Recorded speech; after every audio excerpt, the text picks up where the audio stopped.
Hello, everyone, and welcome to Patriot Underground. Today is March 7th, 2024. Thank you so much for joining me, folks, to discover the truth beneath the surface. As always, I really do appreciate everybody out there taking the time to listen. And as you can see, I have the amazing Dave XRPLion back for part 2 of our interview series. And folks will remember that we did an interview a couple of weeks ago. And the intention of that interview is to kind of provide the audience with sort of a broad spectrum an overview, I guess you could say, of Dave's knowledge and his expertise. But today we're going to drill into some detail. And Dave has an amazing slideshow that he's going to present. I'm going to hand it over to him in just a moment. But just to provide folks sort of a basic outline of what we're going to cover today. First, Dave's going to talk a lot about the magnitude, just the incredible magnitude of what's happening and really what's about to happen. And then from there, we're going to go into a detailed account of his meeting with Dan Rostenkowski, which I'm very, very excited to learn more about. Dave's going to take us into a deep dive on the history of NESARA. We're going to talk about the QFS in some pretty amazing detail tonight. You folks are really in for a treat. Dave's going to break down the XRPL.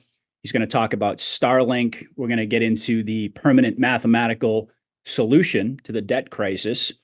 We're also going to talk about the role of the Asian elders. We're going to talk about BRICS expansion, the collapse of the US dollar, the EBS, redemption centers, humanitarian initiative trusts, currency exchanges, and a whole lot more. So we've got a lot to talk about. Dave's going to break it all down. So Dave, XRPLion, thank you so much for joining us once again. It's an honor to have you, sir, on my platform. And I'm really looking forward to tonight's show. So let me just hand it over to you, Dave. And why don't you just break it on down for us and take us inside this slideshow. And everybody out there, just buckle up. You're in for a ride tonight. Welcome exactly, Patriot. Those are the wisest words right now. And what I'm going to suggest, because we're going to cover some very detailed information. First time we go through this, just relax. Just relax. Get yourself some paper. Get your favorite beverage. Get a pen or two, and just listen as we go through this. I had a situation where, and I've talked about this before, when I was in college, my goal was to be a tax person. Because like I've said before, we grew up dirt poor. And I figured if I could at least help on the tax side, we could get some more vacations, things like that. Mm-hmm. So what we did when I was in college at San Diego State, I ended up with the toughest tax teacher. First day in class, the room was standing room only. She turns around and says, "Hey, I want everybody to know that, Mr. Barlow, he's going to be covering the first 5 chapters in the book. I'm going to cover the first 12 chapters. Now, if that isn't agreeable to anybody, we're going to take a couple minutes and you can exit the room." Well, the room almost cleared out to the point where there was about maybe 10 or 12 of us left. And she says to somebody, "Hey, close the door." She says, "This is the class, and this is what I want everybody to know. Well, I said we're going to cover all 12 chapters. I'm only going to test on 5. And it was so funny. It was like, oh, everybody was like so happy. And of course, everybody found out later, and then she wouldn't let anybody back in the class. But she said, "Here's what's key. We're going to go over all this stuff so you have exposure to it. Not that I expect you to remember it. That's why I'm not testing on it. But it's so you know where to go find it when you run into these situations." And that applies to what we're going to cover today. Like Patriot said, we're going to cover, we talked a little bit about the EBS already. We're going to cover NESARA, GESARA. We're going to cover the QFS, which is going to blow your mind. We're going to talk about redemption centers and the protocols involved, because that's probably the biggest event coming up for everybody. And you have to be prepared. One mistake could cost you millions of dollars. And that's why I've continued to put out that information after getting Charlie Ward to confirm everything that I had said to be factual, because he couldn't say it because he was under an NDA. The moment I was able to reveal it on his show, he came right out and he confirmed it, which was phenomenal. We're going to talk about the humanitarian project funding. And I'll just cover that briefly right now. Every single person out there has the opportunity at the Redemption Center to present a humanitarian project, initiative, trust. And I spent over 120 hours putting together the template in the training videos. And it's an incredible template, by the way, for folks who haven't seen it yet. Dave's taken me through it and he's actually guided me to create one myself. So amazing work, Dave. Yeah, well, thank you. But I can't take credit for all of it. It was a already pre-approved template that was pre-approved by Ben Carson when he was in the White House. And it's already scheduled for funding. So it's just a matter of when the Redemption Center kicks off. But what I want people to know is I took the time to make it 99% complete. There isn't anything that you have to do other than come up with a name for the trust, and there's guidelines for that, and a very, very short narrative. So all the guesswork is taken out. And there's a reason why everything is the way it is. But we'll talk about that in a little bit. So this is a deep dive. Understand that I was telling Patriot, this is almost 3 years of information that you guys are getting in one sitting. That's why I said this is an 8-course meal. You can't consume it all at one time. Nope. You got to pace yourself. And there's no penalty going back and watching it again, or watching a section and taking notes and going back. I do that all the time when I watch people's videos, especially Patriots, because it's such great content. Thank you. Okay, this is what we're going to cover in the deep dive. I've marked out some of the things that we're not going to go over today, but we're going to go over the fact that over 7,000 hours of forensic research since I started April 3rd, 2021. My background, I've got 38 and a half years of experience, having worked in the big 8 accounting field. Spent 5 years working with the FBI doing forensic accounting. And I went into private accounting, and I did that for a while. And then I decided it was time to move on. And that's when I became a full-time trader, building my own algorithms. We're going to talk about the 1994 private meeting I had with former House Ways and Means Committee Chairman, Dan Rostenkowski. He was directly connected to the Kennedys. He's the one that did everything behind the scenes. You're going to see what the emphasis has been on draining the swamp. We're going to talk about what's happening with the banks. And the big question, and I know this came when Patriot and I first had a chance to talk, what about BRICS? What is BRICS all about? Why are we hearing so much about BRICS? Why are we hearing so much about de-dollarization? We're hearing about the collapse of the dollar. I think you're going to find that extremely interesting. Another big question is, my money safe in the bank? We're going to go over a broad outline of the process. We're going to briefly talk about the NSA. And the Lord kind of gave me that little mnemonic. Nothing stays private with them. So they know everything. They got it all. We're going to talk about banks and brokerage accounts. ISO 222, that's the new protocol for digital assets on the XRPL, which is the QFS. What's going to happen with the stock market? Everybody's talking about a crash. And you're going to hear why we're not going to have a crash. We're talking about the disclosure period. That's the 10 days when we're under martial law, which, by the way, we are under it right now. Just hasn't been made public. And what we're going to see, what we're going to hear, and what we're going to come to know. We're going to talk about Wells Fargo. They're the official spokesman or contact for everybody with regards to NESARA. We're going to talk a little bit about the Chinese elders who are the Asian elders, Rodriguez Trust, St. Germain Trust. We're going to talk about the quantum financial system. What is the XRP ledger and XRP? It's not what you think it is. We're going to talk about the redemption centers. We're going to talk about the stations. We're going to talk about the non-disclosure agreements that everybody will have to sign. We're going to briefly cover some comments that are being made out there that we're going back to 1955 prices. And I'll break that down for you. And then we're going to briefly mention about having any digital assets or cash sitting in any exchange or platform. I think you're going to find that extremely interesting. All right, let's do it. Let's do I'm it. already over here taking notes, folks. So, I suggest folks do that as well. But like Dave said, this is a lot of information. And I think it's great advice. Just relax, breathe, and eventually you're going to process all this stuff. I have to be honest with folks. I'm learning an awful lot from Dave myself. So I'm in the learning seat right there with you. And I'm really, really excited about this presentation, Dave. Well, and as you and I mentioned before we started, if there's something that we go over that you have some relevant information on, let's go ahead and put it out there so everybody can hear that. So we don't have them miss out on that. We've been lied to our entire life. We've been lied to about our birth certificates. We became chattel. We've been traded on Wall Street as a bond. There are bonds for our marriages and divorces, any advanced degrees that you had, driver's license, social security card, worth a lot of money.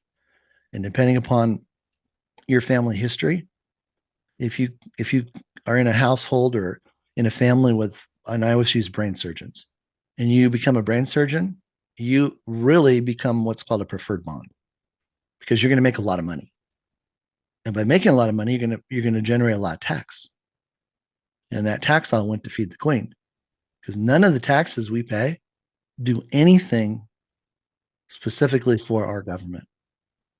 It all is routed away, goes to the cabal, goes to the crown.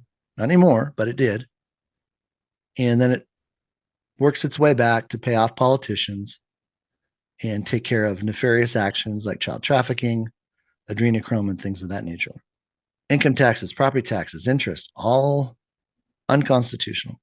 The IRS was never given permission to charge income tax, even though Congress ratified the Income Tax Act. It was only ratified by 2 states because they had troubles, and they just took it upon themselves to tax people.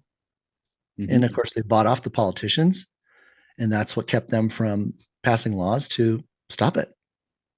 So, yeah, and you're gonna hear about what's going to happen with all that we paid in. CIA was running CERN. That's been taken over by the White Hat Military Alliance. Kennedy was the first one. Well, let me back up. Abraham Lincoln and Kennedy both had the desire to see the federal government not be in charge of currency because they were doing things that were unscrupulous. Mm-hmm. We had the FBI, we had the Department of Justice, we had politicians. You and I talked in the last show about the 1871 Constitution and how it changed, went from being a constitutional entity to being a corporation, where we lost all of our rights. We became chattel. Yep. On 9/11 2000, for the United States as opposed to the Constitution of. Yes. Right. Yes. And of course, all that was terminated, and technically we have no government because they're bankrupt. They went bankrupt. And any 3-letter agency has already been taken under control across the globe by the White Hat Military Alliance.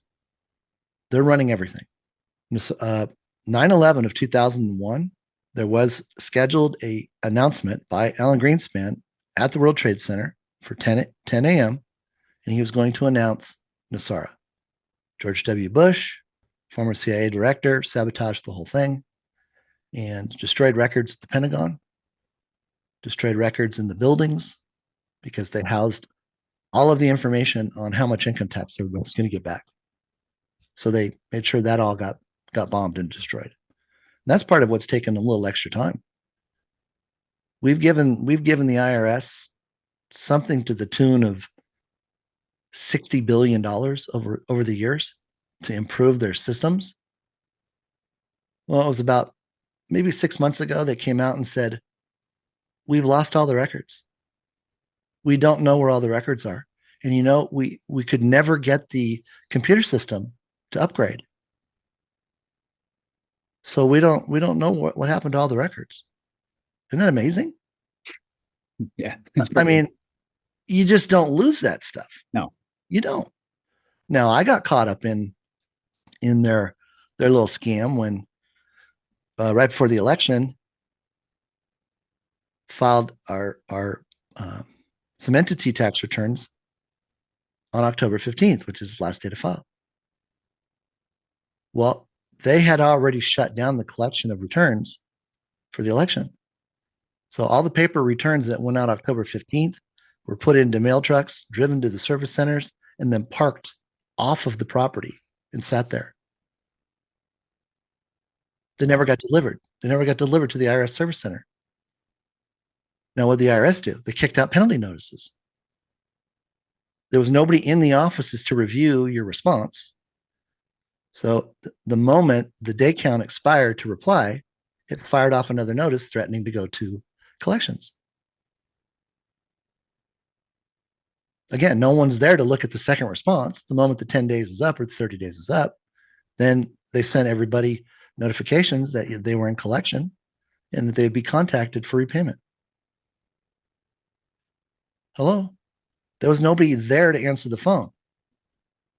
You had 5 seconds to call at 7 a.m. in the morning Pacific time. And if you didn't get connected on the phone within that first 3 rings, a message came up, Patriot, that said, "We're sorry. All of our appointments have been filled for the day. Please try again tomorrow." I actually had one on the line, miraculously. She listened to me and she said, "Well, go ahead and fax over your information." And I said, "May I get the number to send my fax to?" And she said, "Oh, you need to do it right now." And I said, "Excuse me, I don't have a fax machine in my house. I have to run down to a, Kinko's or a Federal Express." Right, yeah. And she goes, "Oh, if you can't do it now, it's no good." And she hung up on me. Now, when was this, Dave? This was for the tax filing season of 2019, which was filed in 2020. Ah, okay. So then, after going through this whole process, the president for their representatives of the IRS company, they're called RAs, registered agents, he puts out a press release that says, "Oh, I just need everybody to know that their system's broken," and they disposed of 31 million tax returns. Wow. But the rub was all the people they sent the penalty notices to that paid because of their threatening nature. Right. And, that's all gone. And everybody's going to get back everything they ever paid. They're going to get back all their income taxes, property taxes. Can I ask you an income tax question? Since we're on the subject, a lot of folks are asking if you're still paying income tax, where's that money going right now? It was going to the cabal. Is it still? Well, right now they've been taken over, so the white hats are holding on to it. Okay, so it's in good hands. All that money. Yeah, okay. It's in good hands. The only situation that's coming up is we don't want to be paying income taxes to turn around and have it refunded. And interestingly enough, the first filing day for an extension is March 15th. And that's for business entities like partnerships, corporations, etc. So typically in the industry, it's not an extension to pay tax. It's an extension to file the paper return. Okay. So most companies or businesses will figure out if they owe any income tax. Most of them are pass-through entities, which means you have a K-1 and all the activity passes through the K-1 and it gets filed on your personal tax return. Well, that's April 15th. And I'm just going to go out on a limb here, live on Patriot Underground Show. I don't see us making the April 15th filing date. I think we're going to be into the EBS, into the disclosure, because there's too many things that are happening during this window right now that are taking place. Well, I hope that's true, my friend, from your lips to God's ears. Yes. And we know we're moving to the new 13-month, 28-day calendar. Mm-hmm. April 1st. Yep. We know that April 8th is the solar eclipse. And there's huge significance behind that. Mm-hmm. So all of these things are happening before April 15th. Mm-hmm. So I'm of the opinion, this is my opinion, is that we're going to be saved from having to do extensions Okay. because we're already going to be through it. God, I And hope so. hopefully it's already abolished. When I say abolished, it just means they're no longer in control. And as I shared in the last show, those 80,000 agents that President B was throwing out there as, armed Gestapo to go after the American taxpayers, they were brought in by Trump during his term because they're the enforcement for the National Tax Agency. So they're the ones that will go out to the businesses to make sure that they are properly remitting the national consumption tax of 14%, because it has to be remitted daily. And that's something that's never happened before. So they're going to be getting visits from the IRS on a daily basis? Well, let's not call them the IRS. They're really going Right. into it's the National Tax Agency. Okay. So the IRS really won't exist. It's already The been. National Tax Agency, you'll be in daily contact with them if you own a business or Yes, you'll be in daily contact with a computer system using the FedNow system, which is an instantaneous payment system that operates off of the XRPL with XRP, and it transmits those funds that you collect as a business owner from customers for the 14% consumption tax. okay. And it has the accounting software to take care of everything, your overs and unders, and it'll tell you exactly what you need to remit. You'll enter what your daily tax receipts are. It'll tell you send this amount. You punch it in, hit the button, it's gone instantly. Wow. Okay. Yeah, and that's why the Federal Reserve is no longer in power and hasn't been in power since May of 2020. Mm-hmm. They can't issue money. They can't print money. They can't issue credit. Nothing. They're just basically a board, and they were neutered with the idea that they would simply be the compliance officers for the national sales tax.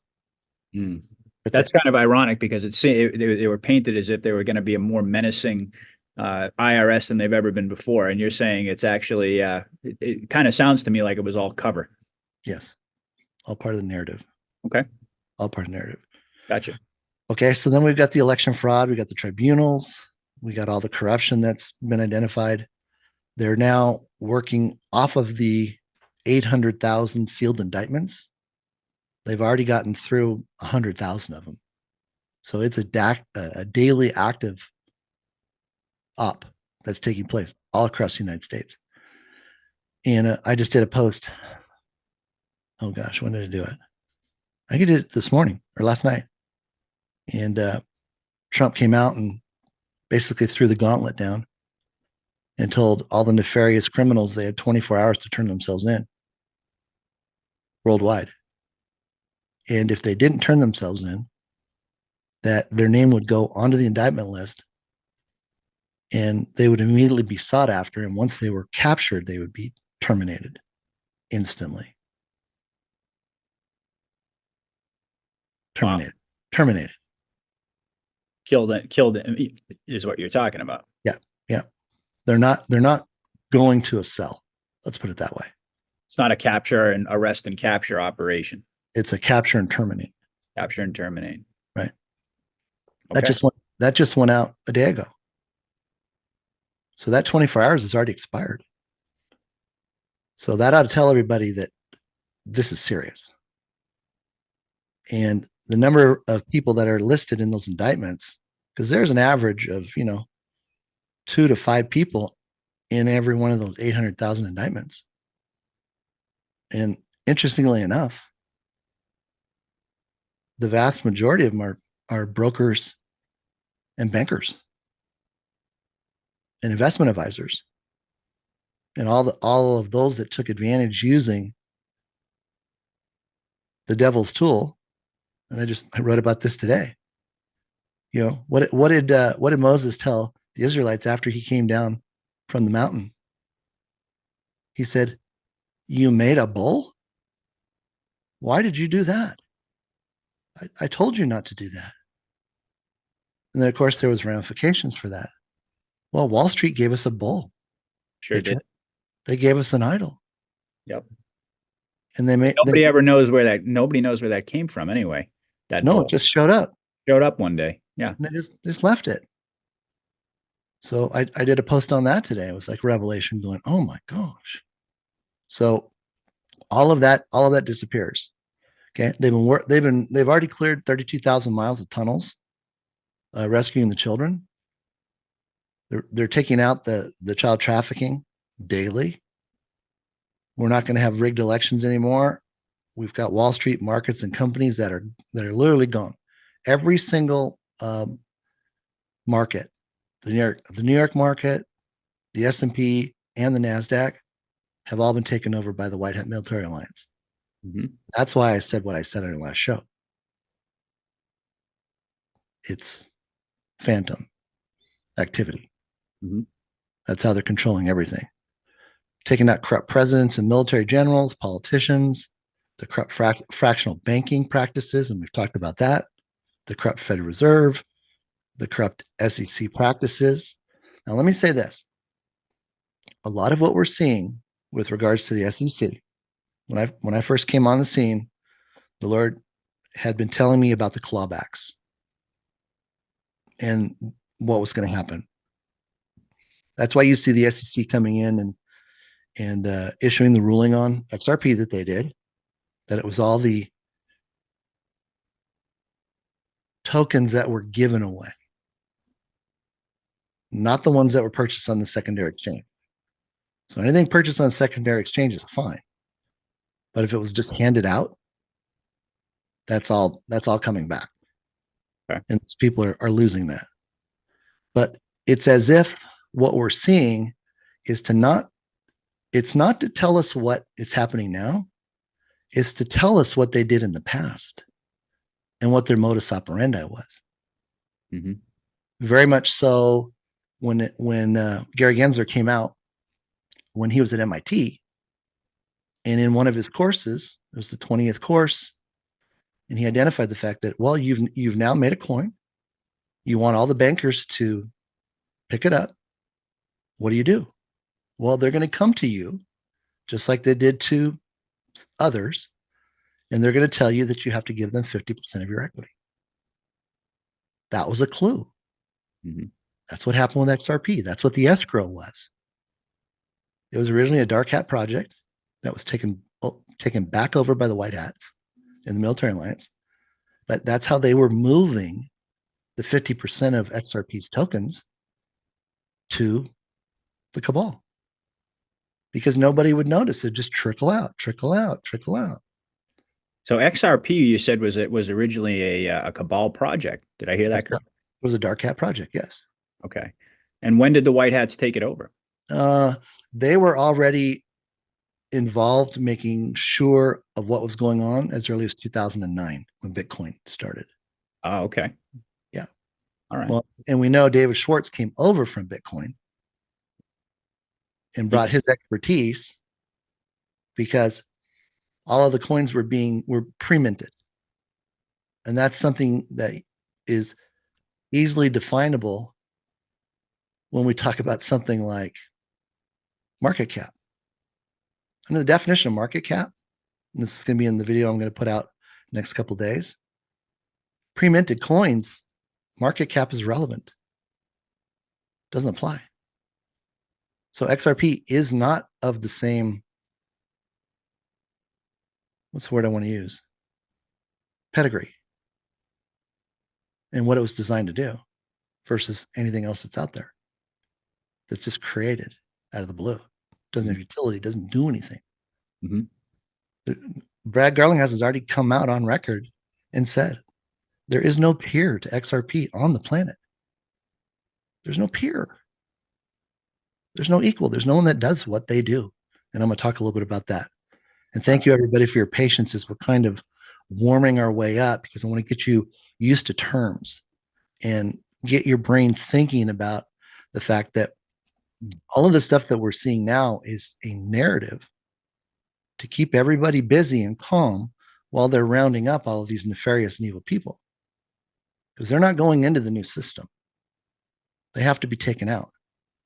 And a lot of them have given their life to stay alive by giving all the information that they know. So it's kind of like the double agent. They stay with the bad people and they still get to do the bad stuff, but they're reporting anything that's going to happen to the alliance so they can thwart it. Now, their day will come when the Piper says, okay, your time's up. They know what's going to happen at that point. And they were glad to have the extra time to live. So don't look at a lot of this and spend a lot of energy. It's kind of like trying to push a string. You're not changing anything. All you're doing is burning yourself out, and you're picking up offense, and you're getting angry at something that in the end is a good thing that's happening, even though it looks bad. But that's just because of the actors that are taking place. We've got the Rothschilds, we got the Cabal, we got the Khazarian Mafia, we got the Mossad, and the MI6, all totally corrupt, working for the crown. What has ended? Everything on the left-hand side, it's ended. Federal Reserve, 7422, done. IRS abolished, income tax abolished. Federal notes, worthless. They're only being accepted in Canada, Mexico, and the US right now. And I'm hearing by the end of March, nobody will take them, meaning you can't spend them. But we can turn them in, we can redeem them at the redemption center up to a certain amount, and you'll see it. What has begun? Again, the ISO 222. This ISO 222 is basically where they've defined what digital assets are going to be used on the platform, which is the XRPL. The EBS, the Emergency Broadcasting System, what does that do? That tells us to get our butts home and to stay home, and why we have to stay home. Because we're staying home so they can round up all these people. And I will tell you this right now, and this is serious. You do not want to be someone outside your home when this happens. You will be rounded up. You will be looked at as an agitator or an instigator or somebody trying to cause harm. And they have orders to take you away with no guarantee you're coming back home. So just chill out. Start eating your 3 to 4 weeks of groceries. Make sure you got lots of good stuff, and just relax. You're going to be notified. They're going to tell you what's going on, and that could happen tomorrow. We're that close. Now, are they going to inform people, Dave, when the EBS goes off, that if in fact that essentially we're under military law, and that, or martial law, I should say, and that if they are found to be outside of their homes, is this going to be communicated to people? Or I just posted on it last night. Okay. It just came out from Trump. He put it out. I missed that. What did he say? He basically said, you're going to be hearing from me that we're in the storm, and you're going to receive notification to go home, and you need to stay home. And you need to stay home for your safety and for the fact that we need the streets cleared so we can go and round up the people that we need to round up. You said Trump put that out? Yes, he did. I didn't catch that. Where did he put that out? I want to go take a look at that. It's in my post. Is it on X? Uh-huh. Okay. Yep. I'll check it out. Yep. All right. But what was so cool though is he's going to release 7 messages. He's released 6 so far, and that was a bonus because he literally came out, and in that he said, "It's here. Just get ready.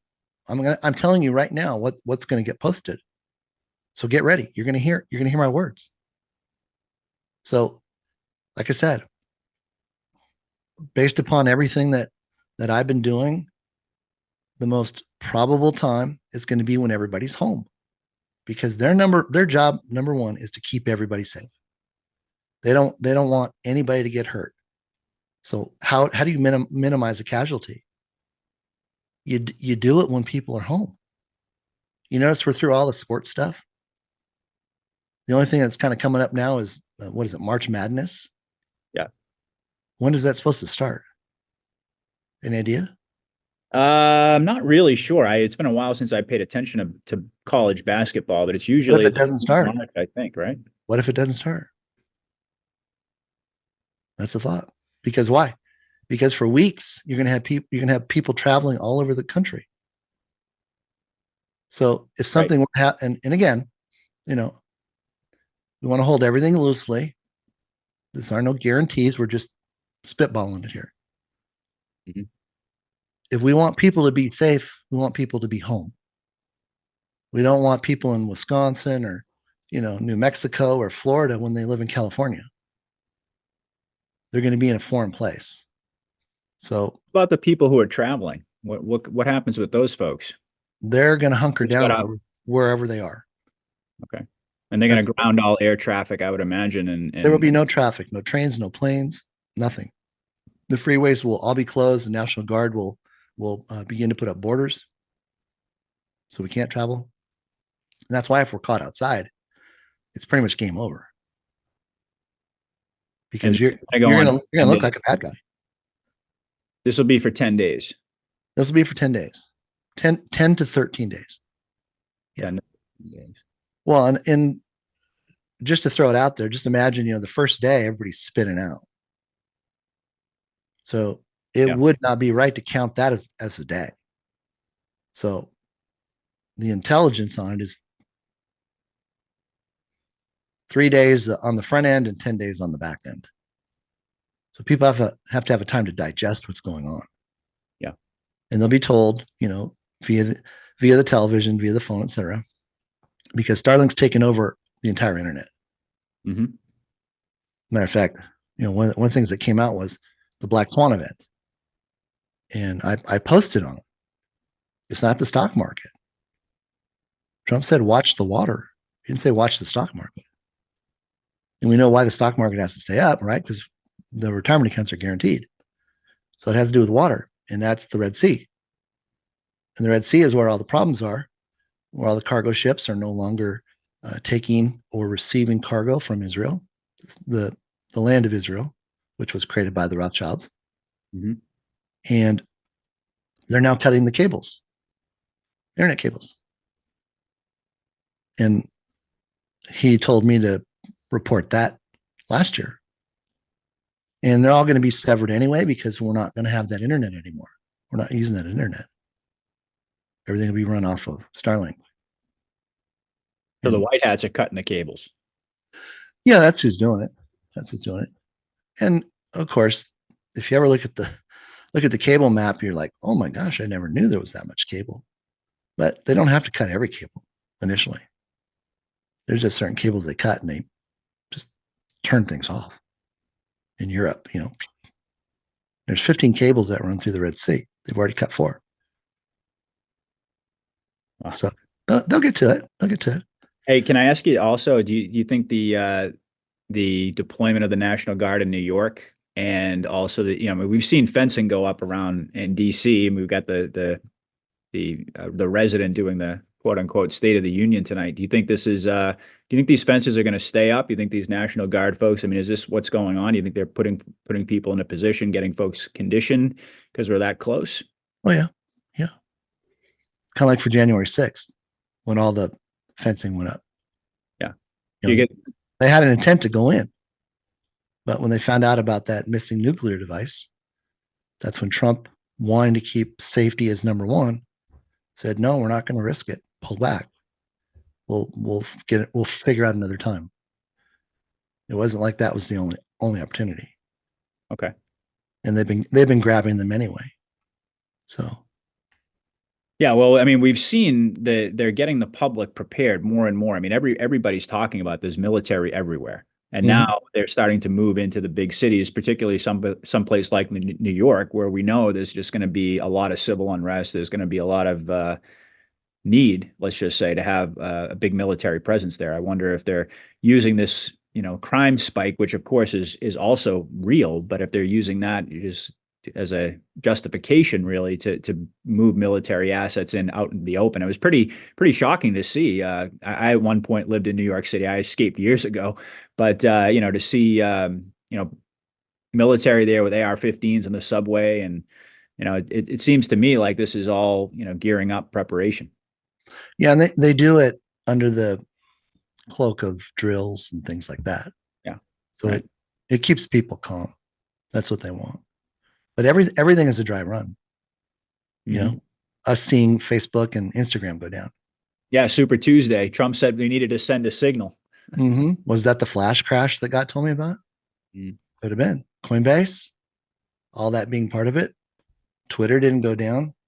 Telegram didn't go down, and Truth Social didn't go down. So are they the carryovers? Mm-hmm. And that's why they're not going down. And Starlink is fully online with everything. So they're ready to go. They've been so okay. So we got the quantum trusts, we got the RV with the metals and exchanges, humanitarian projects, XRP buyback, and then the release of patents. Stock market. You guys can look through this. And this is all I'm going to say about this. The market has been melting up for a reason. And as I pointed out in the last show, let's just think of it as synthetic. It's being pushed up by the military alliance because they're clawing back money. I just saw the other day almost 200,000 traders were wiped out of Bitcoin on the day it spiked to 69,000. Cleared out. Everything they had was gone. Closed. So killed the shorts. Yeah. Okay. Yeah. And that's what they do. They kill them on the short squeeze up. So they end up having to buy, and that's what pushes the price higher. And then they kill them on the way down when it went from 69,000 all the way down to 62,000. And it's going to go lower because that's all part of the sting operation. It was set up by the CIA and DARPA for their child trafficking, their adrenochrome, their body harvesting, everything else. And, that included everything that was going on with BlackRock, State Street, Vanguard. They had 88% of they owned 88% of the S&P 500 companies. They took them over. They're running everything. They're behind the curtain making everything happen in the markets, whether people realize that or not. So they're clawing back nefarious money. They know who has it because it's all on the quantum financial system. So take a moment, look down through here. You can see reference to the executive orders that Trump signed, but we're not having a market crash because the market has already been taken care of. It's being held up and continues to go up. Why? Number one, it fulfills prophecy all the way back to the 1700s. Just the other day, we got the third market, which was the S&P 500, to hit an all-time high. So we got the Dow, we got the NASDAQ, and I posted on that, and we got the S&P. That fulfills a prophecy going back to the 1700s. It says Mammon will be wiped out. New York will be wiped out. And the New York Stock Exchange will never, ever, ever open again. That's the mammon. That's the bull. That's the idol. All that has to go. So there's not going to be any stock market once we actually make this. No. Why? Because it was evil. We can't purify it. Mm-hmm. Look at it in God's eyes. Okay. Moses comes down the hill and sees they make a golden bull. He doesn't say, hey guys, let's just wash it up a little bit and maybe trim the horns off and we'll do this and we'll call it good. Let's just reshape it into a something that we can use, a menorah. No, he burns it. He then turns around and grinds it up into powder and makes them eat it. It's kind of like what's going to happen. They're going to eat it. Everybody that has money in the stock market that's not in a retirement account is going to kiss it goodbye. It's going to get burned just like that bull. Going to be a lot of people jumping off buildings, I think, when this happens. Well, that's why it's just going to turn off. So people will have the impression, oh, it's just stopped. When they bring it back on, we'll be fine, honey. No worries. Okay, I got you. Right? Yeah, yeah. Because they don't want any panic. Now, if it dropped down to 99% loss, then you'd have people jumping out of buildings. Mm-hmm. But if it just turns off, because we need that marker, that point to determine the value on the retirement account, because that's the value being applied into each person's quantum access account on the QFS. Not the stock, just the dollar value. So the Apple is going to burn up, the Microsoft is going to burn up. All that's basically going to be frozen in time and just. So when people find out that their entire brokerage accounts are wiped out, by the time they actually find that out, is it going to be mitigated with the good news about the QFS so as to prevent people from going off the deep end? Yes. And Okay, the way the Lord showed me is they'll say, oh, you know what? We just have to work out a few things and we can reboot it. And it'll be like Jerome Powell. We're thinking about lowering interest rates, but it's never going to happen. They just keep telling the story and they just keep pushing the date out there. And then at one point, everybody's going to look back and go, why would I ever want to get back into that? Right. We've got all this and we know exactly what we're going to do with it. Why do I want to go back and steal, kill, and destroy? Gotcha. Because that's all we did, and we called it success. Well, timing is everything. That makes a lot of sense. That they're gonna make sure that before people come to that realization that their money is gone, that they're actually transitioning into something that. Well, and it was all supposed to go, Patriot. It was all supposed to go. All the money in the banks, all the money in the stocks and the brokerages. But they realized that was going to be far too severe for people to handle. And the retirement accounts specifically, yeah. Right. So they've guaranteed all the money in bank accounts. So whatever you have in your bank account is mirrored onto your QFS quantum access account in your name. So you don't have to worry about that. All this, get your money out of the banks, this and that. It doesn't matter. Why? Because what we have on the QFS is the new 100% gold asset backed standard. What do we have in the brokerage account? Fiat money. Yeah. We don't care about it. It's worthless anyway. Mm-hmm. That's the point.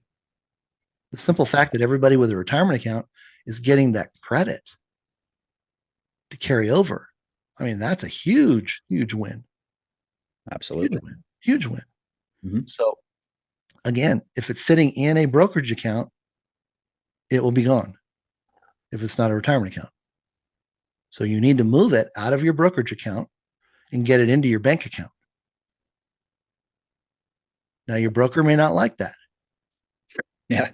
They'll do everything and anything they can to talk you out of it. Oh, we'll put it into money market. Their money markets are not banks. I read through an agreement. I read through their CDs, everything else. They're not banks. And it says right in there in the fine print, this is not a bank. It's not covered with insurance. So the money they'll talk a good story. So you don't want to believe what they say. So the money market accounts are going to be wiped out as well? Well, in brokerage accounts, money markets aren't, the brokerages are not banks. So the money market is not covered. Gotcha. And we're not looking at FDIC or any of those other insurances. Those don't apply. Okay. Janet Yellen did not say one word about brokerage accounts. She had already identified the fact that the bank accounts were going to be protected. Mm. So again, these things are clues. Yeah. They're telling us right up front in plain sight what is and what isn't. Very interesting. If we're too busy worrying about the Brunson case or worrying about this or that, we're going to miss the narrative. And they're going to say, well, wait a minute, we told everybody. Oh, well, I was on the Brunson case that day. I was watching all those videos. Sorry. So I'm trying to bring clarity and truth. So you got a foundation. Mhm. So you just don't go off half cocked thinking because this person said it on a video that they're guaranteeing it. No, they're just passing on information they got someplace else. Mhm. And they may be instructed to put out disinformation. And there are many people out there putting out disinformation. Oh yeah. That's knowingly, by the way. They know they're telling a lie. God hates lies, people that lie. So let me ask you this, and I don't want to bog us down here because I know we got a lot to cover here, but the people who are putting out the disinformation and they're doing it willingly, as you said, or knowingly, that's not coming from the white hat side. That's A lot of it is. a lot of it is because that's always been my understanding that there's disinformation on both sides. So the ones who are putting out disinformation, the white hats, these guys are doing it for the right reasons. So Well, they're let's just say that they're competing with the cabal because the cabal has people in place that are putting out disinformation. The white hats have people putting out disinformation, but the information coming from the white hat disinformationers, because they're not truthers, I would look at that and say that qualifies as being covered because of what the intention is in the end. They're doing that to round up the nefarious and the evil people. Hmm. They're not doing it to hurt people. Gotcha. Okay. Now, will people potentially get hurt? That's certainly possible. But it's going to be a lot smaller than the cabal coming out and making statements. And Hmm. again, there's so much of that information that I've had to filter through, and the Lord's has given me revelation on to know what is and what isn't. So then I'm able to report what is, and then they just go dormant. They just stop reporting because it's kind of like, well, I can't keep doing this when that's out there now because it's the truth. See, they didn't have anybody with the truth putting it out against what they were putting out. So they just continue to do it. Now, maybe some stuff I put out shouldn't have been put out, but it didn't matter. The Lord said, put it out there. He knows what's going on because it's his plan. So we'll move on from here. Okay. Yeah. Um, the IRS, the Federal Reserve, are not government agencies. They're privately owned by the deep state cabal and the Rothschilds. Now, the last Rothschild just died last week, right, Patriot? So they say. Yeah. So they say.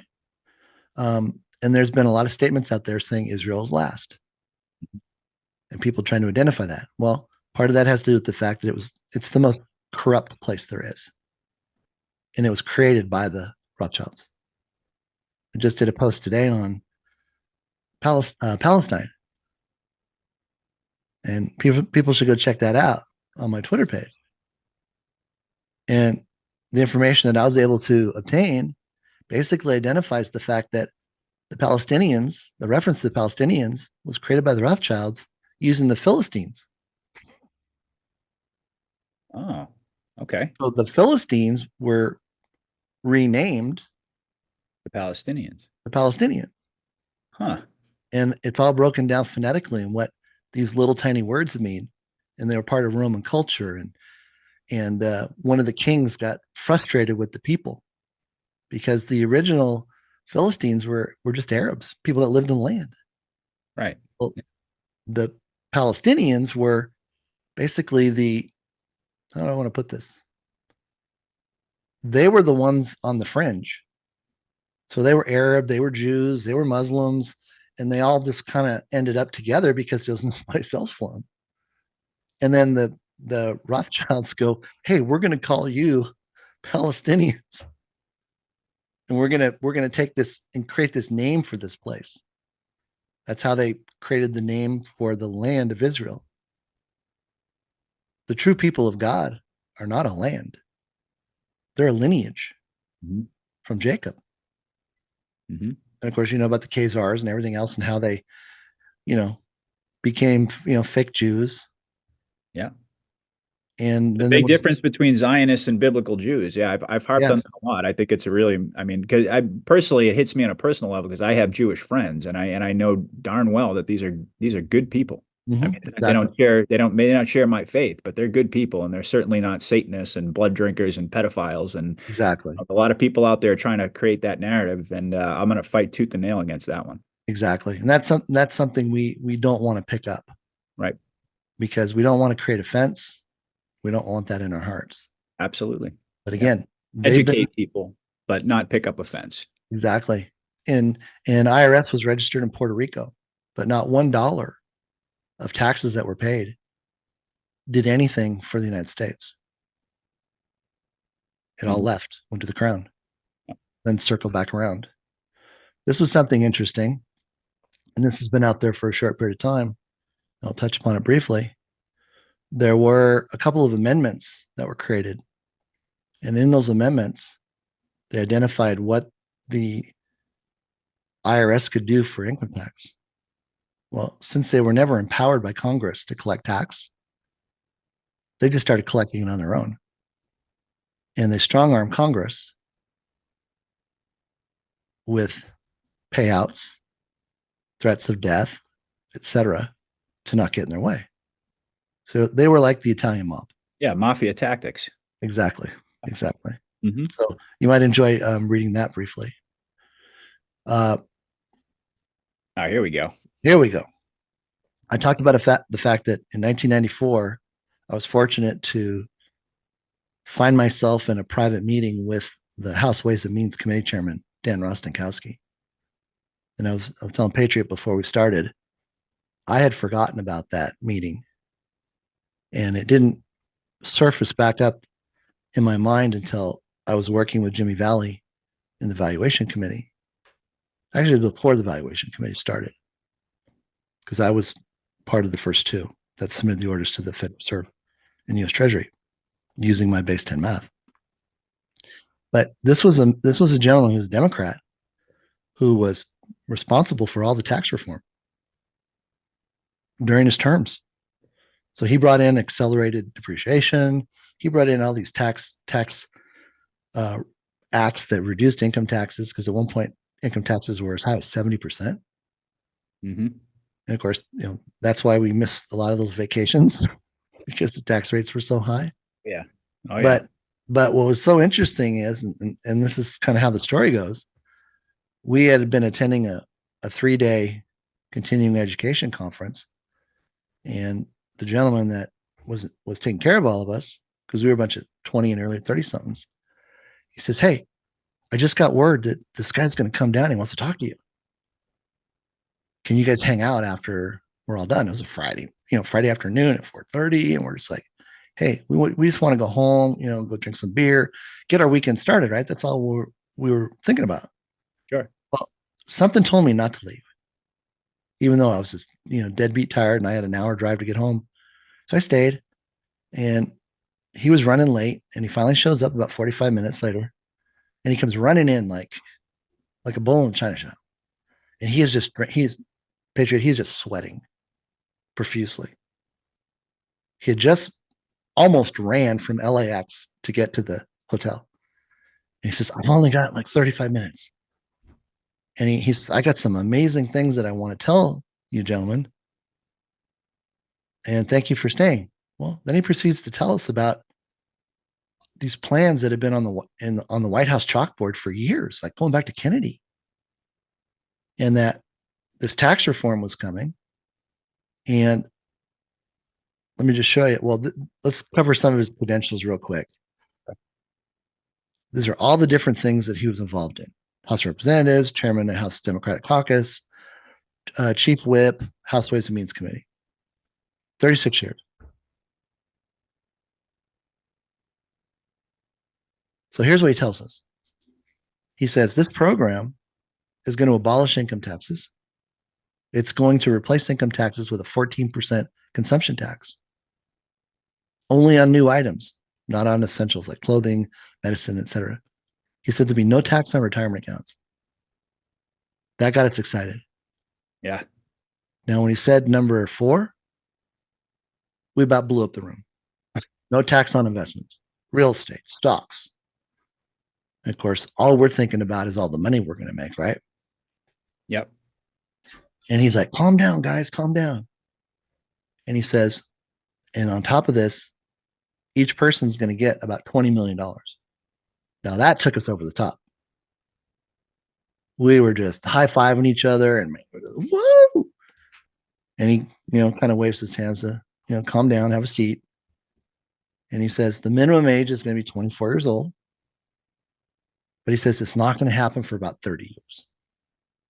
I was like, oh, bummer. All the air went out of the He goes, but out of the room at that point. Yeah. Yeah, exactly. So he goes, but you guys are going to be the ones that benefit the most. Because he says the money that people are going to receive is on a tiered scale. So the older you are, the more you receive because you've been in the system longer. Mm-hmm. And I actually went back through and calculated it and proofed it. And it came back exactly what it was supposed to.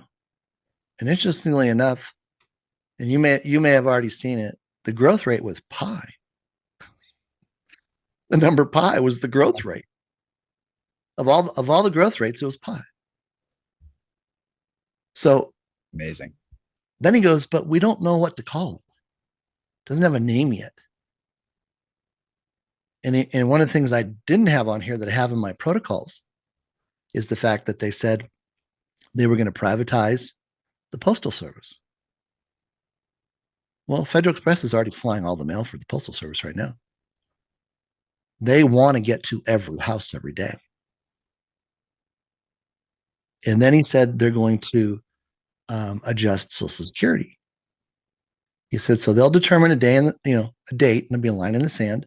And if you're X years old on that date, you'll stay in the system. If you're not, then there'll be other options, government options that you can use. Well, we haven't heard anything about those yet, have we? No. And I've heard that somebody very very close to Trump bought the postal service. Really? Mm-hmm. So it's already been privatized. Wow, this is mind blowing, man. Right, and we know that there's something that goes back with regards to who owns the post office. There's something about the post office, and I've heard David Straight talk just a little bit about this. But whoever owns the postal service owns the land, like the country. Now, I don't know a lot about it, but there's something to that. And of course, he wasn't going to explain that to us at that point. That would have just gone over our heads. No, he wanted to tell us about the money part. Mm-hmm. But I'm sharing this because this was Here we are almost 30 years later, right? It's exactly 30 years. Yeah. Yeah. Wow. Yeah. That was in 2004, and it was actually April 15th. It was April 15th. Really? April 15th? I'm sorry, April 15th, 1994. Wow. Okay. Yeah. And isn't that coming up? Sure is. It sure is. Wouldn't that be something? It sure would. Mm-hmm. And again, here's everything that he talked about. But I tell you what, man, it was like a time warp sitting in there and having him tell us all this stuff. We didn't know who he was. He's like, this is Dan Rostenkowski, House Ways and Means Committee Chairman, right? Okay, fine. We didn't follow politics. We were young adults. Yeah. It was music. It was entertainment. That's what we focused on. Sure. Not this. So I was fortunate enough that God gave me complete clarity on all of this. I was sharing that with Patriot. But everything we're seeing is exactly what he said. Everything. And doesn't it make sense that we would not have any tax on investments, et cetera? Because we won't have any. We won't have mutual funds. We won't have options. We won't have bonds. We won't have stock. Yeah. We can't make something that was defiled pure. And it doesn't make any sense to try to start over when we can allow those corporations to become private corporations, retain the earnings, pay their employees what they're worth, use the money for R&D. Why? Because as all this money is coming into the system, Patriot, the need to expand the products that companies make is going to go through the roof. Mm-hmm. Sales are going to go through the roof. Why? Because there's so much money in the economy. So much money. Now, is this going to be a situation, Dave, where, if everybody's got, let's just say, $20 million, what are prices going to look like Well, for that goes wood? back to the 1955. Okay. Oh, you're going to Okay. get to that. All right. Yeah, we'll cover that. Make sure I cover that. Okay.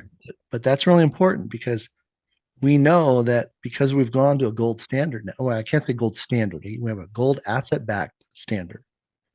Gold standard was what was used by the cabal with, with fiat currency. They were not covered one to one. Mm-hmm. They just said they had the gold. But they knew that once they went off the gold standard in 71, because our country could not pay the debt to the Asian elders, the $200 billion, Nixon took us off. Then they turned around and created the fractional money Money, yeah. so they could print as much as they needed. And that's how they paid back the Asian elders. Every $100 was literally paid off with a penny. And the Asian elders didn't care because they have the never-ending gold spigot. Right. And it was all part of the the part of the sting. Part of the sting. Yeah. I forget what they call that. The long con. So they basically had the long con going with them, letting them steal, knowing they would come back and want more. And they had to pay interest on that too. And eventually, like we said, the moment they thought Trump was out, they went all in, 600 to 1. And then Bernanke turns around and gives the clue that if interest rates go up just 0.25%, it'll bankrupt the world. And then they used Jerome Powell to put the hammer down and just steamroll them with interest rates, increasing, even to the point now where Wall Street tries to talk it down that he's going to give it an interest rate decrease. He's already said, I'm not letting my foot off the pedal. Sorry, guys. Yeah. And I'm seeing things that say we actually could have an increase. Just that last little coup de grace. Put the sword in and just twist it all around. A little bit, yeah. Yep. So you can read through this. This is a great read. I've got a video on it. You can watch that video. Everything you're seeing in here is covered in a video or two. And those are over on my Rumble channel. And they're just packed with information. I mean, I'm going to speak for Patriot, but I don't think you've ever seen any more information like that anyplace else. No, this is it's about the most in-depth information out there. I mean, it's like we were talking a little bit before we recorded, and there are a lot of folks out there talking about NESARA and GESARA, and but nobody's really going into the depth that you are, I have to say. And it's well, and let me that's why I wanted to connect with you, because you've got some incredible knowledge, and the research, the work that you've done. It's I mean, just looking through the slideshow, it's evident that you've literally put, like you said, 7,000 hours of research, forensic research, and I mean, it's very evident that you've done your homework, my friend. That's why I have a very good friend who has helped fill in the gaps. So he was here long before I showed up, and he was someone that watched what you were doing and watched what everybody else was doing, and he was into the Q drops and this and that. So he would tell me about something, and I'd say, well, I don't know about that because my lane is XRP, and it's really narrow. Well, when the revelation came back about NESARA GESARA, it was like, oh wow, we need to fill that gap, because that's so important that people understand not only where we came from, but where we're going. And that all of this is the history that's going to be taught, and everybody's going to find out about it for years to come. That's right. So here's NESARA GESARA. It was signed into law by Bill Clinton in 2000. Again, it was supposed to be announced by Alan Greenspan. The day before 9/11, Rumsfeld told the world that $2 trillion was missing from the Pentagon. Now, the Pentagon did not have a plane fly into it. It had a missile. It's like a Scud missile. And where that missile hit was where there was supposed to be a very important meeting to take place with regards to NESARA being announced, as well as all the audit records for the Pentagon. So those are all destroyed. And Bush Sr. orchestrated it. He had pilfered away $412 trillion of the St. Germain Trust money, which was humanitarian purpose on it. There was $600 billion in gold that was stolen out of the towers. A lot of people don't know about that. The story was told one time and never again. Mm-hmm. And the Iraqi war was intended to benefit the cabal, because at the time they were wanting to control the oil because it was being sold to the Eastern Union without going through the petrodollar. Right. So the United States or the cabal wasn't getting their cut. Mm-hmm. So they had to shut it off. Yeah.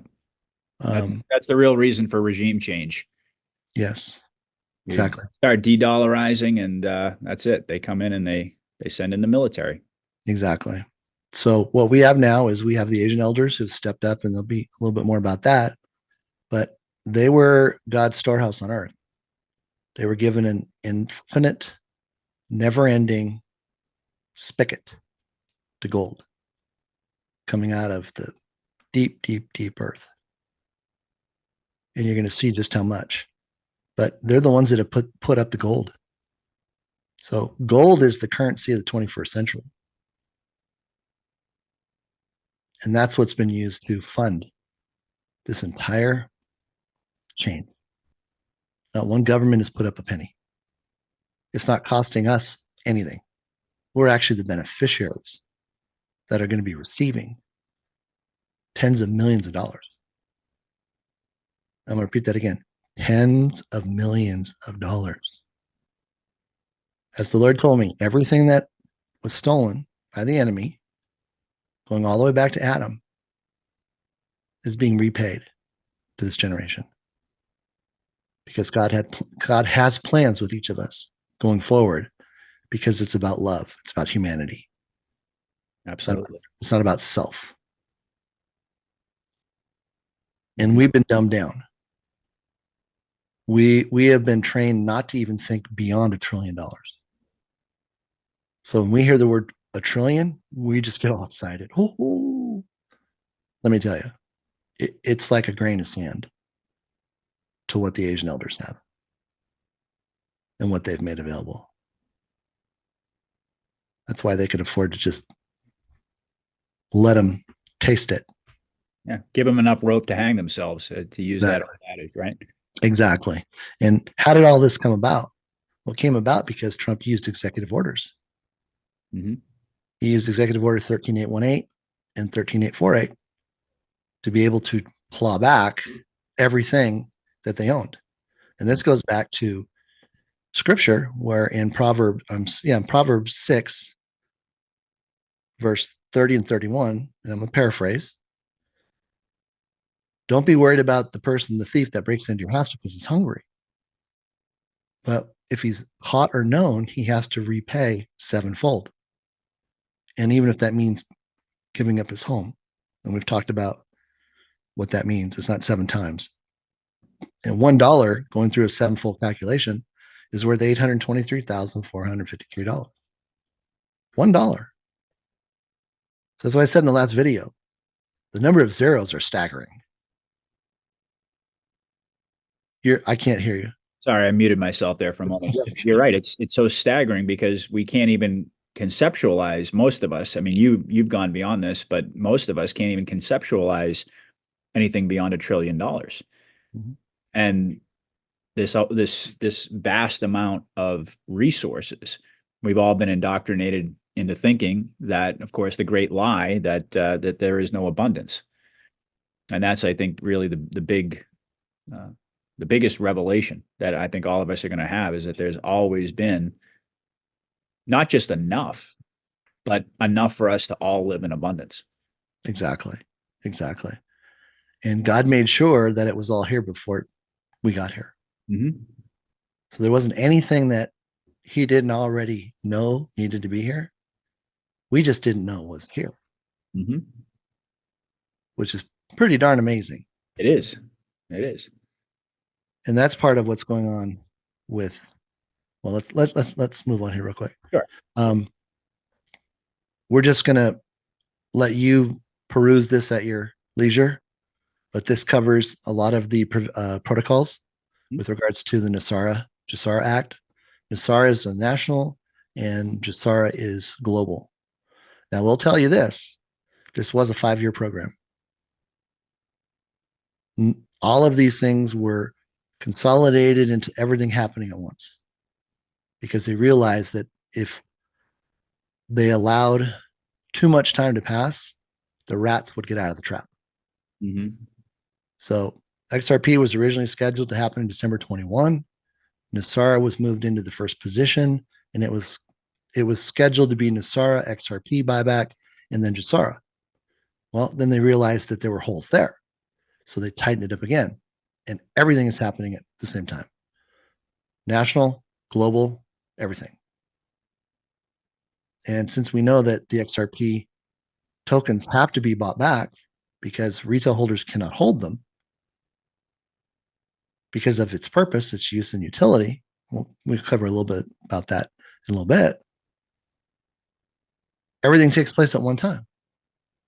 There's no need to create a whole separate function for it and drag it out. Why? Because there's specific language, it's called quantum language, that we're going into such that any trust agreements, any partnership agreements, all this stuff was done under United States Inc.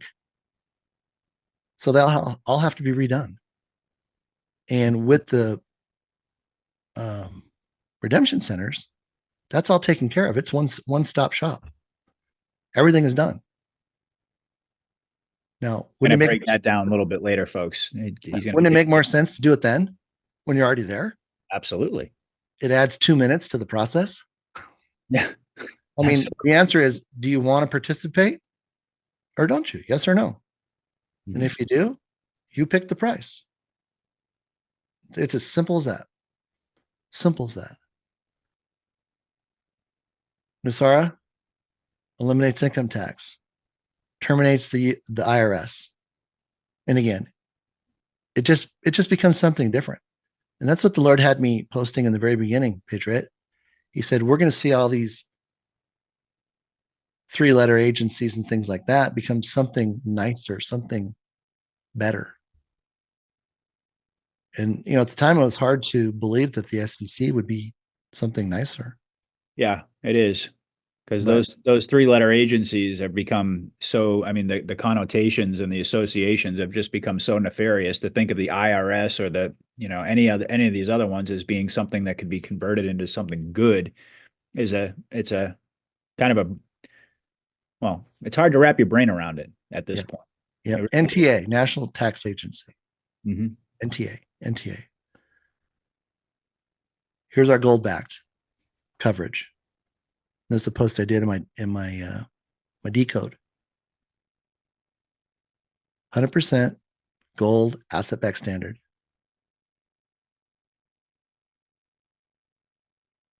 Kennedy is actually going on the $100 bill. So all that money that's floating out there that everybody says, oh, look at the new rainbow currency.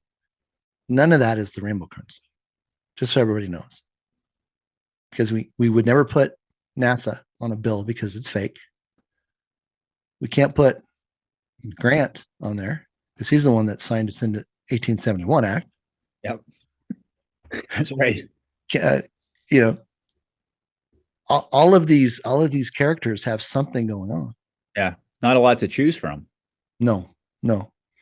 So Kennedy will go on the 100. And of course, there's a whole decode about the fact that he was on the $50. And he's going to the $100 bill. And there's a correlation to the value that I was able to use to value gold. And that all proofed itself out.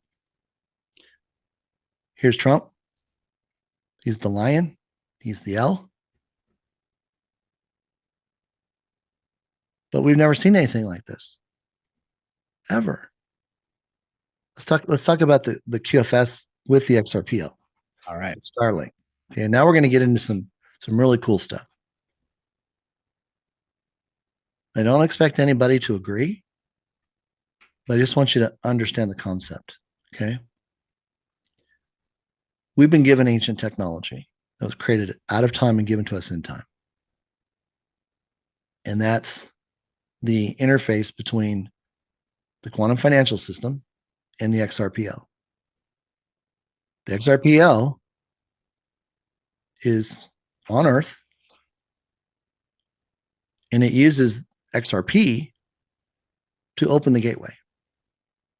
How many of us saw Stargate, right? It turns around and all the spots lock in. Mm-hmm. That's what XRP does. It activates the XRPL to communicate with the XRPL in the fifth dimension, where everything is stored. So every single day, every single minute of the day, every single global transaction of $1 or more is reported, recorded, and stored onto the quantum financial system. Now, what do we know about the fifth dimension? It's about time. It can move backward or forward in time.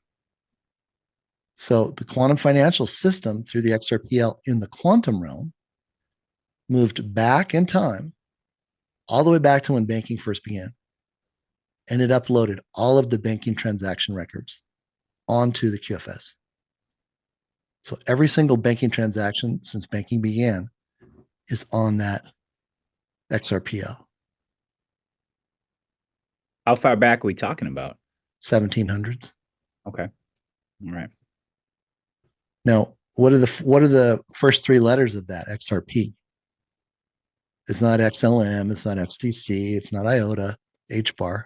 It's XRP.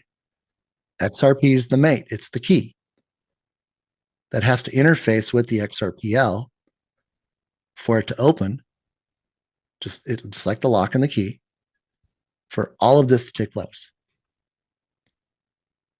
Now, this is where Starlink comes in. Starlink is the internet providerless. So it's not hooked to an internet. It is the quantum internet.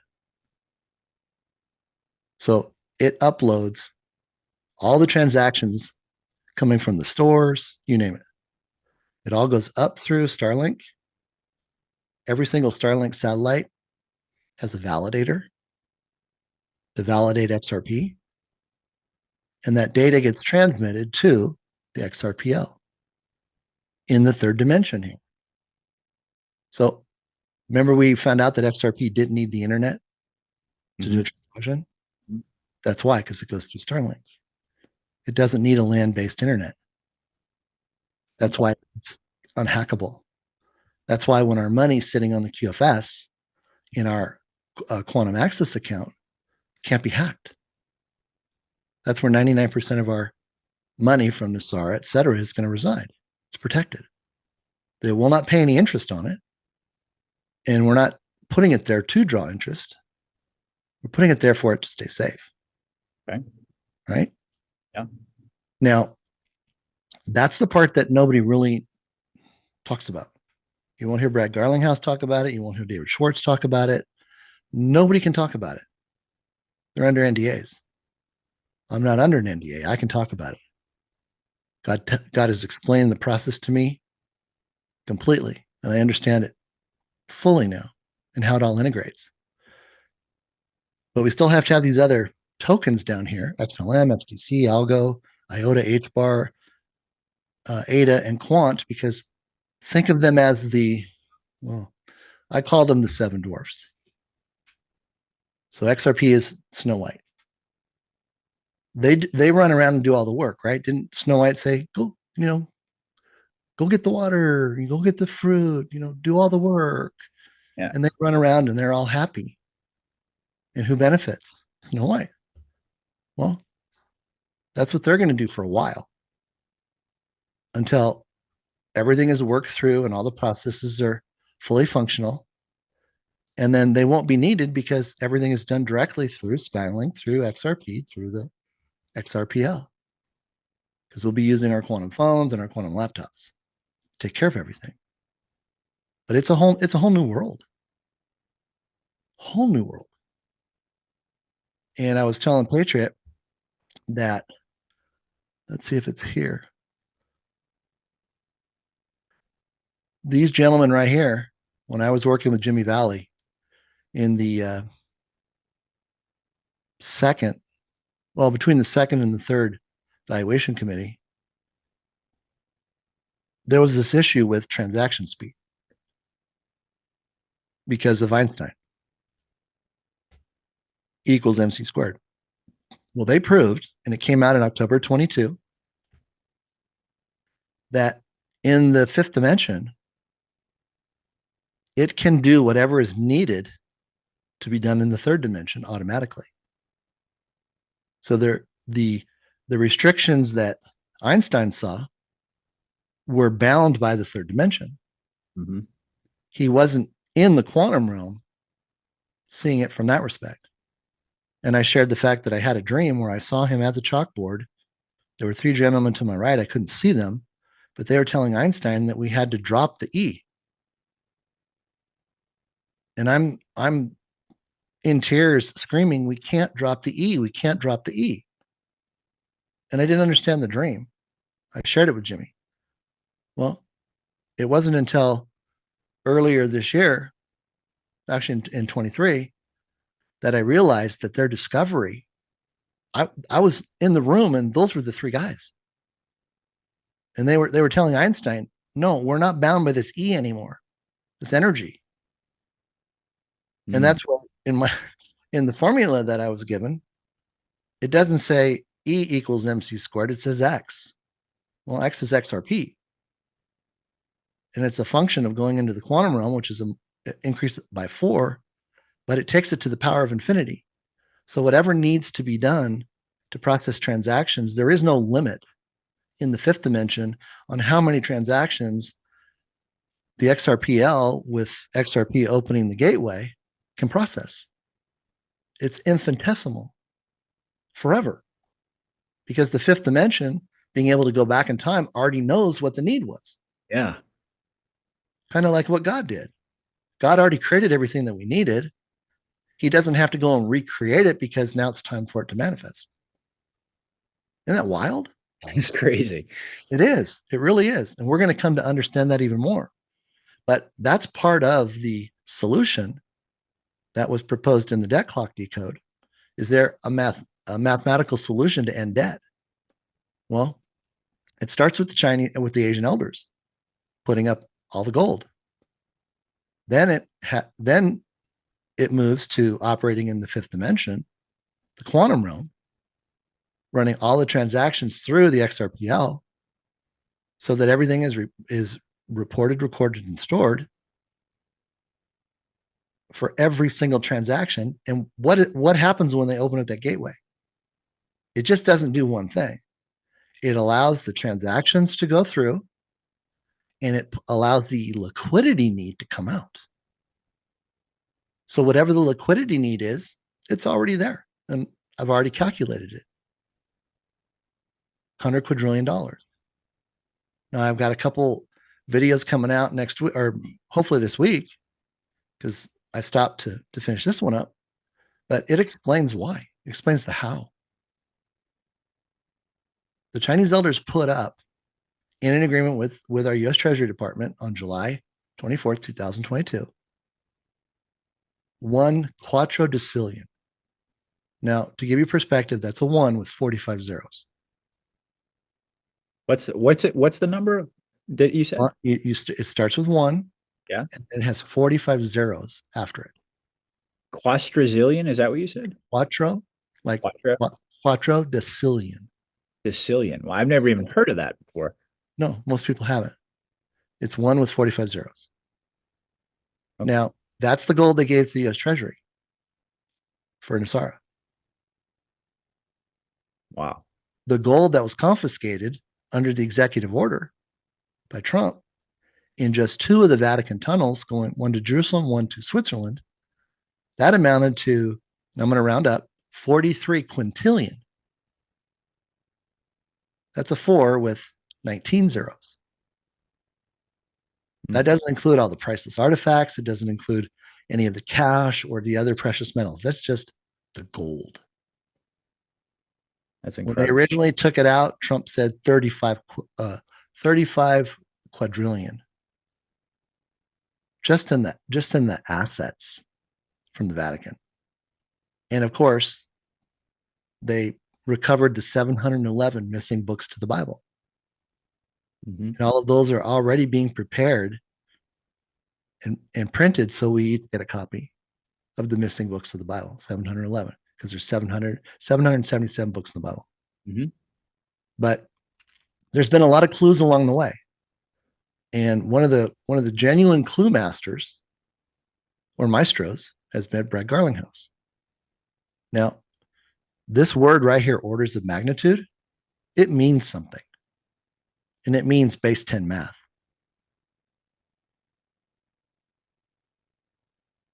He is the only person that has ever said that outside of somebody on season 3, episode 1 of Outer Banks, the television show, with the young kids that found the treasure. And it's a quest for gold. Go watch it. Season 3, episode 1. All right. Outer Banks. You'll be amazed. But XRP is the new E. It's what replaces the X, or the E and E equals mc squared. Now see the unit at the bottom. What does it say? The universal speed limit in 5D is the speed of light in orders of magnitude of infinity.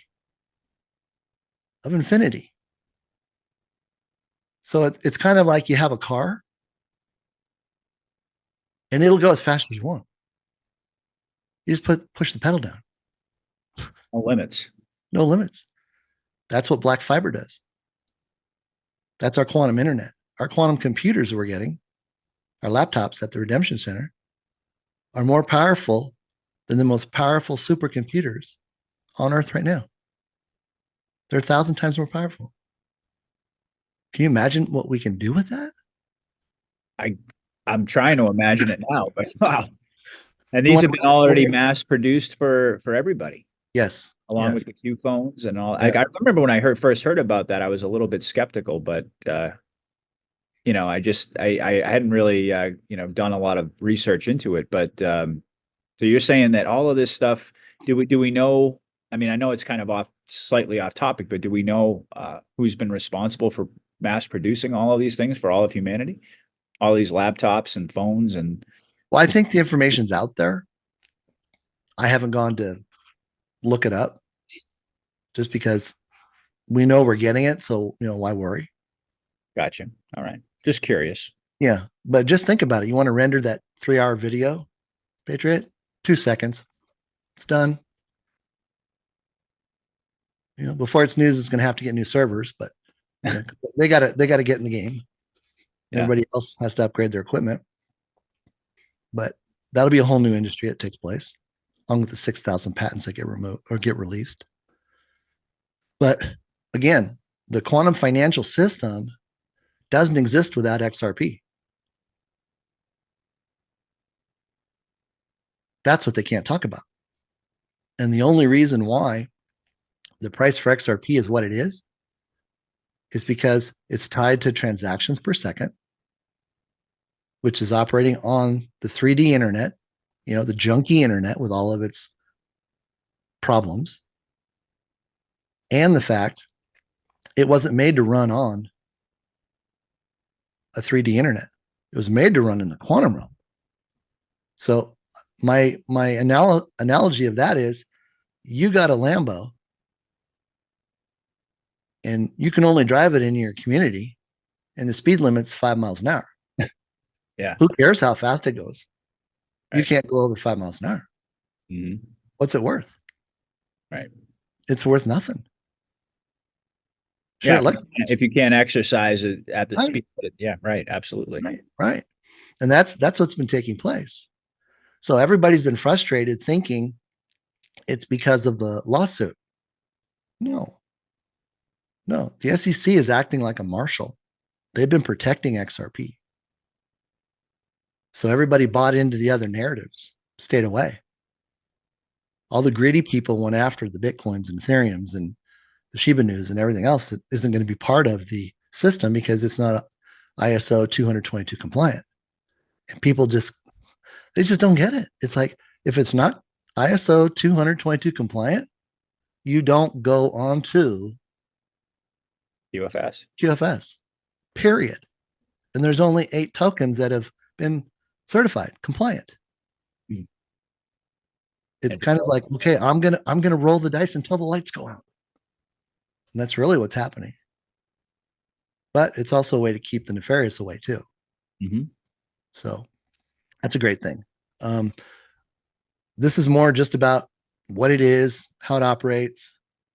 But again, it's the best thing since sliced bread.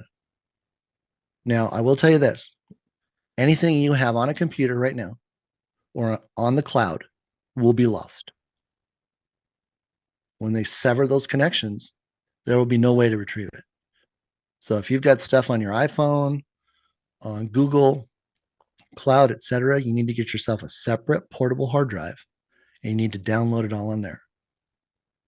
That's important information because a lot of people keep all of their photos and Mm-hmm. all that stuff. Yeah. Exactly. There will be a time to upload it onto your Quantum Access account, but it will be screened. There will be no pornography. There'll be no profanity. There'll be nothing that is nefarious. So if you think you're just going to keep it and slide it on, you're going to call yourself out. And then you're going to get extra attention. So be smart about it. Realize that we're not bringing in the old into the new. Right. Like Sodom and Gomorrah. We have to put it down and we have to let it go. Mm-hmm. We're all getting an upgrade spiritually, mentally, physically, and that's not part of who we are. Right. That's part of the old devil's system that was designed for us to imitate him. Still kill and destroy, but do it in the name of success. Right? Didn't matter how many people you walked over at work to get that promotion. You got it. You're successful. Doesn't matter how many people you took advantage of in those real estate deals, because you're successful. Not anymore. None of that counts. It's about love. It's about how we treat each other. It's about how we pay it forward. It's about how we take care of humanity.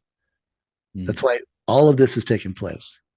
All of this money that's coming in, we didn't earn a penny of it, so we can't call it wealth. It's a resource. And God has provided it, not man.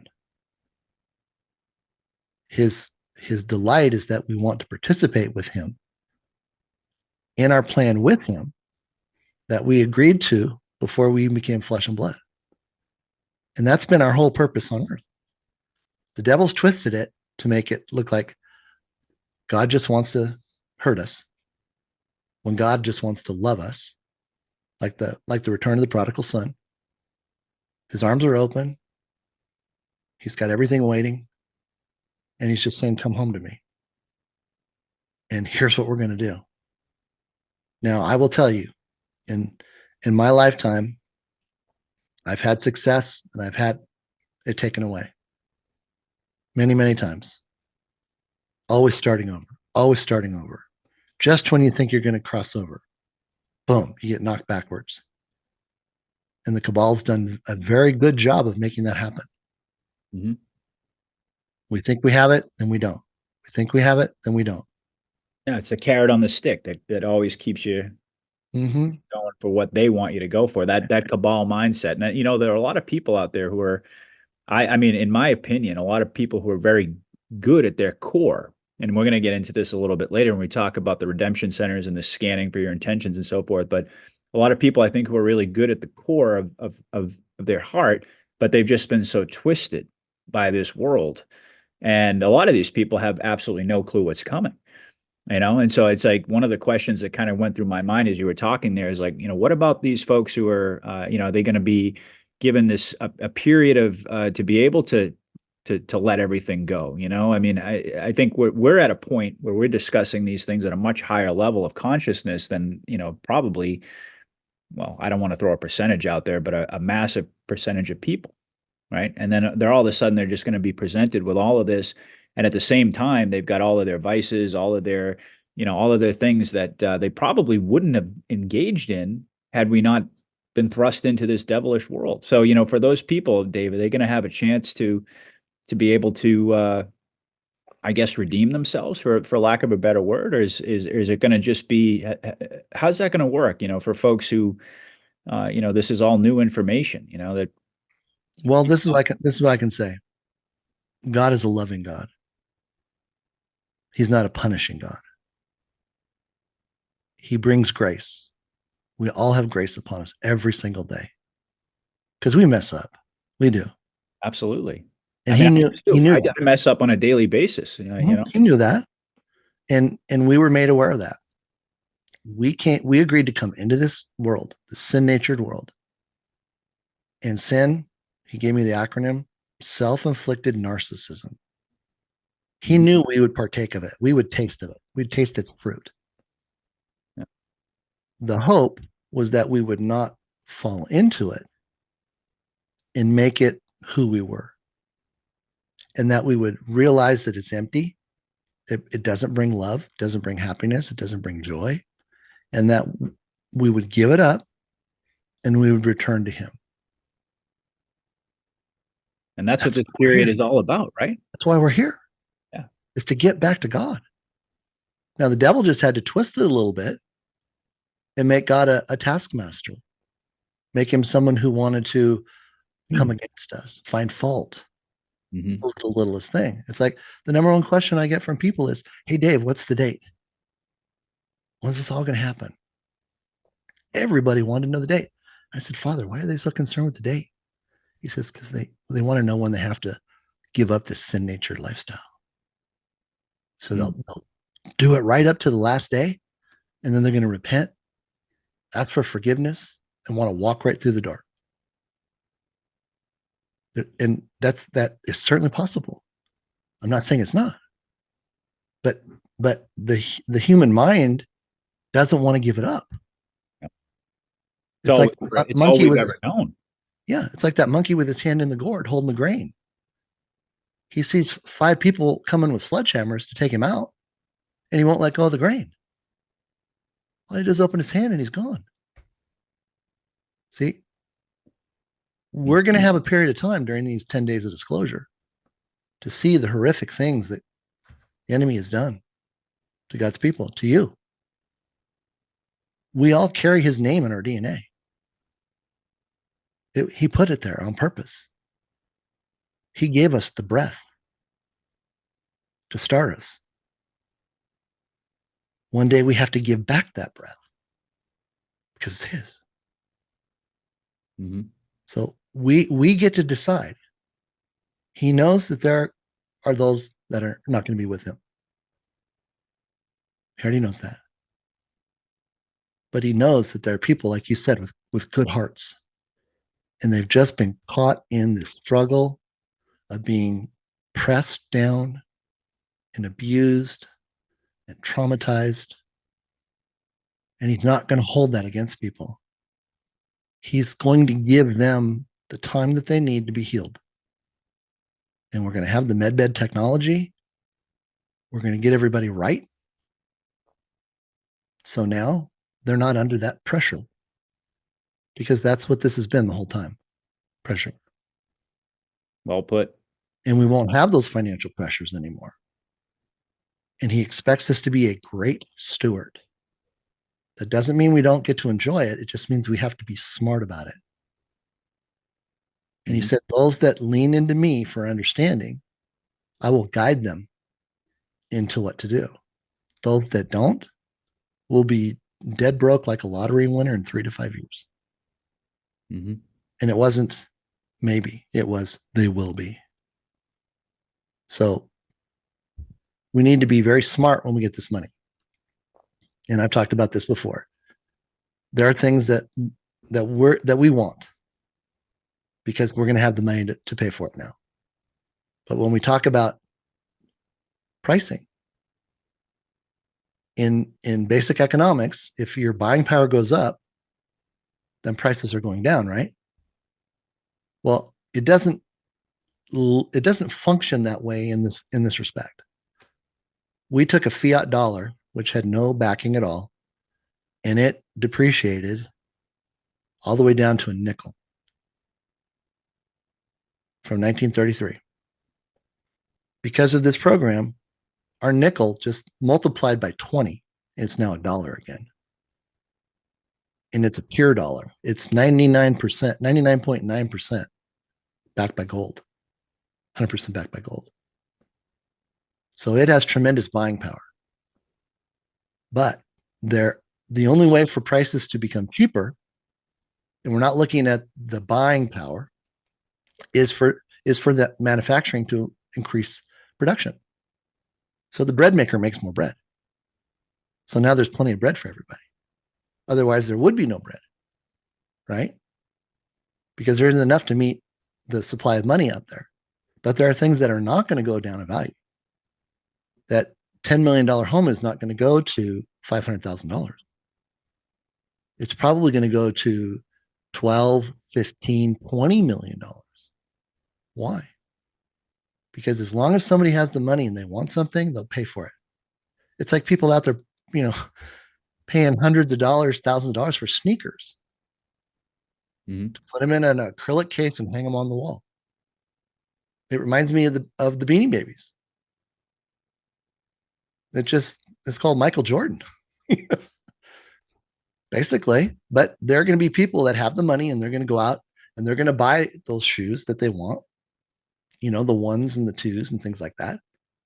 And maybe it was $1,000, they'll pay $5,000. So rarity items are drastically go up in price for a short period of time until the silliness of buying all this wears off. Yeah. And people realize, well, why am I doing that? I could be helping out my sister. I could be helping out my brother. I could be helping out people at church. I could be doing this for, other humanitarian purposes. So I figured there'd be about a maybe 12 to 18 month period where people are in the filling their wants, mm-hmm. not their needs, mm-hmm. and then they'll stop because you only buy so much stuff, right? You can only wear one watch, right? Why do you have 100 of them? Right. They're not like shoes, but people can buy and enjoy what they want. Like Mel Carmine, he wants a Cobra. He's already got it picked out. Already got picked out. Yeah. I'm already planning a new wedding ring for my wife. So I'm going to make sure that I'm at the jeweler talking to the jeweler before all this happens. So I'm at the front of the line. Because people that hesitate are then going to realize they're going to purchase something, and then they're going to find out there's some short-term supply demand issues. So now it's 2 years. Like right now, it's more than 2 years to get a Rolex watch. Wow, I didn't know that. And they've been selling all of the China ones with the Japanese movements that I was telling everybody about, which are really Rolexes. They just don't have the Swiss movement. Okay. But Rolex got caught, and now they're building their $1 billion watch factory in Switzerland so they can control the entire process now and get what their pricing is. Because everybody knows now that everything costs less than $100, and it's the dial that costs $600, and then all the rest of their money spent on marketing and then fixing their dealers. Yeah. But you and I can manufacture them all by ourselves because we'll have the money to do it. And I know the resources. All right. Yeah, you were a watch designer for a while, yes. right? Yeah. Yeah. I Yeah. love doing that. I worked with Invicta and Daniel Mink with Renato, and it was fun. It was really fun. But back to the information here. Yeah, yeah. We The, still got so much to cover. We've already been on for almost 2 hours here. well, we're gonna skip through some stuff here really quick, but just know that our paper currency is going to be called rainbow currency, and that name has been given to remind us of the promise that God made to Noah, not some 5-letter entity. Right. Yes. So when we see it, we'll be reminded that God said He would never wipe out mankind again. Mm-hmm. XRP Ledger, what you can look down through here and get a greater understanding of how it functions. What I just told you in that small synopsis is really the latest and greatest information about it. But this covers everything about Starlink transactions, etc.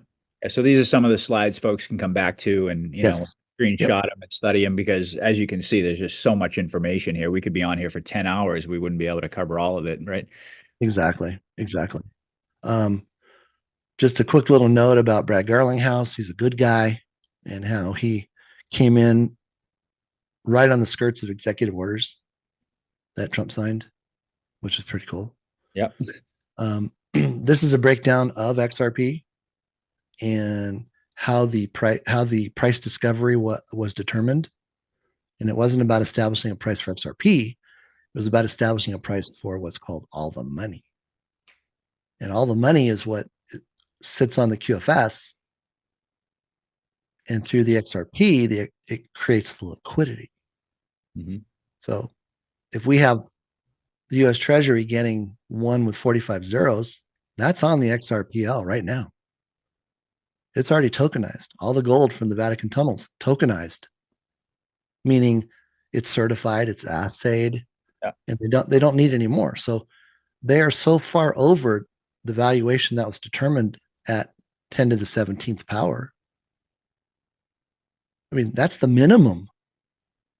If I tried to value every asset in the world right now, we'd be probably up, around 10 to the 45th power, and XRP would be, $20 quadrillion a coin. Well, we don't need that value for the liquidity in order to take care of the liquidity globally until 2030. And then it will gradually increase by a fixed amount because we have a growth rate of about 22.5%. Again, this is all base 10 math. But take a look at it. It doesn't have to make sense. I'm not asking you to become a math geek. I'm just asking you to consider the process. Mm-hmm. We saw this. This was on the Nobel Peace Prize winners. Oh, Binance, Uphold, Coinbase. Didn't we have some problems with Coinbase this week?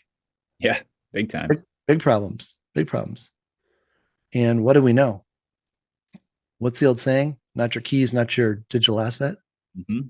And what does that mean? It means if you had to claim ownership, what proof do you have that it's yours?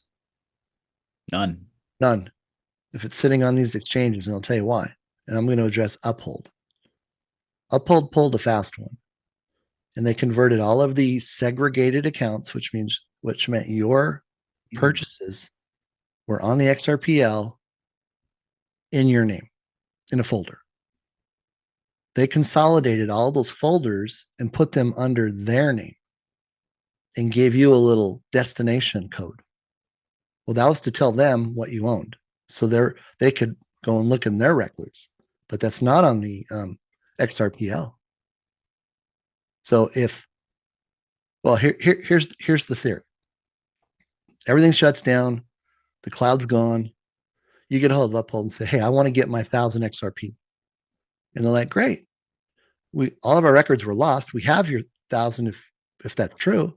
What proof do you have to show us that you had 1,000 XRP with us? And the answer is for 99% of people, well, I don't. You keep the records.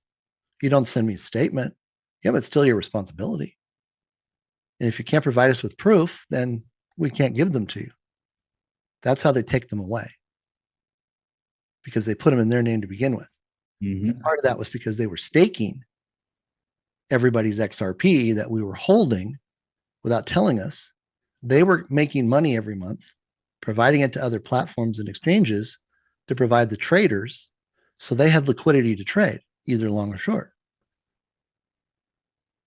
Ripple cut off all the exchanges at the end of 2019 because David Schwartz found out about it, running a query to find out where the inventory tokens went. And they weren't where they were supposed to be. So Ripple then began to provide liquidity to those that wanted to purchase or borrow the tokens for the platforms. That's why they started buying XRP from the secondary market. They own enough right now based upon the valuations. There's no need to do an ICO.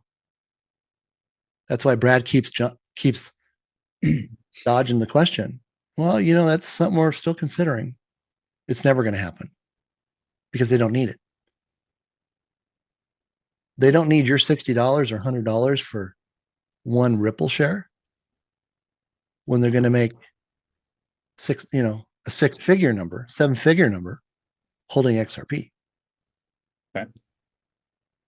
So just be aware of that. Yeah. Yeah. I could ask more questions, but I don't want to slow us down. We're going to keep the steam rolling. Yeah. Let's keep going. And then also we discovered a huge discrepancy with this wallet called Lobster. Yep. And a lot of people have been fooled into believing that there are these assets that they're able to buy in with just a few XLM. Well, what's happened is the moment you put your XLM in there or your XRP and you buy these fictitious or ether assets, they wrap the purchase with your XLM or your XRP, meaning they take it. It's kind of like people don't know if you're a trader and you bring your coins over to, let's say, Binance, and you're trading on Binance.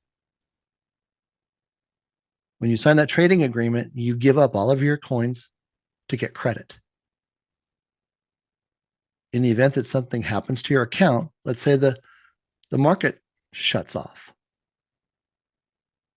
they hold all of your digital assets. You don't. Mm-hmm.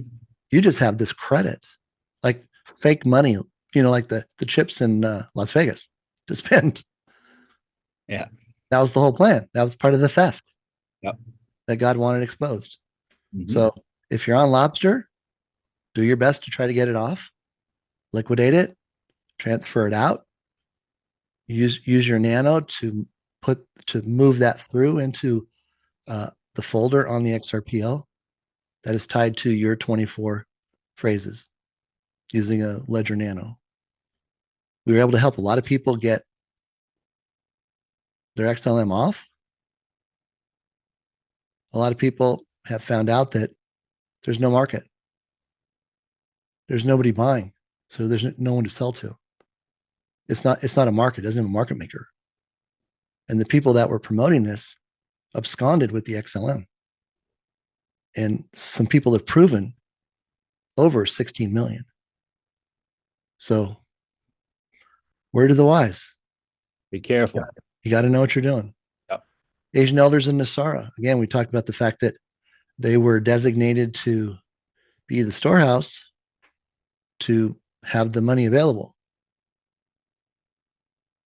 Like I said, it's already paid for. They're also known as the White Dragon Society. They're multi-country, and they've been storing this money up for thousands and thousands of years with the purpose of loaning it, just like in the parable of the 5 talents, where the master leaves the talents and says, "I got to leave. You grow it, and when I come back, I'll retrieve it." It's exactly what's happening here. That's why they had no problem loaning it to the cabal and everybody else. I'm going to skip through this. You guys can come back and look at this. This is more history about the Rothschilds, how they took over the finances of the Catholic Church. They were also there to set the terms for the Catholic Church by being there during the First Vatican Council. And again, it's all been about the gold. We have borrowed money from them and couldn't pay it back. Lots of money.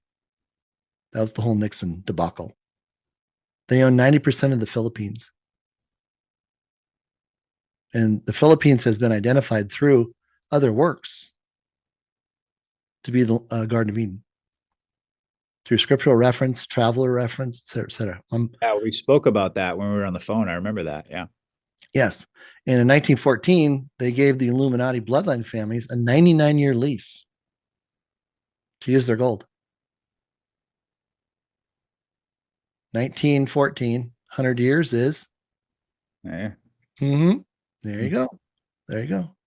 And very interesting, a year after the Federal Reserve was created. Mm-hmm. Exactly. That was the whole plan. That year, that 23 of 1913, that was when everything kicked off. And then when they maneuvered into Israel to create the land, create the fixed state. Mm-hmm. Washington, D.C. is a district. It's controlled by Congress. Congress can override anything in Washington, D.C. They're the power, not Washington, D.C.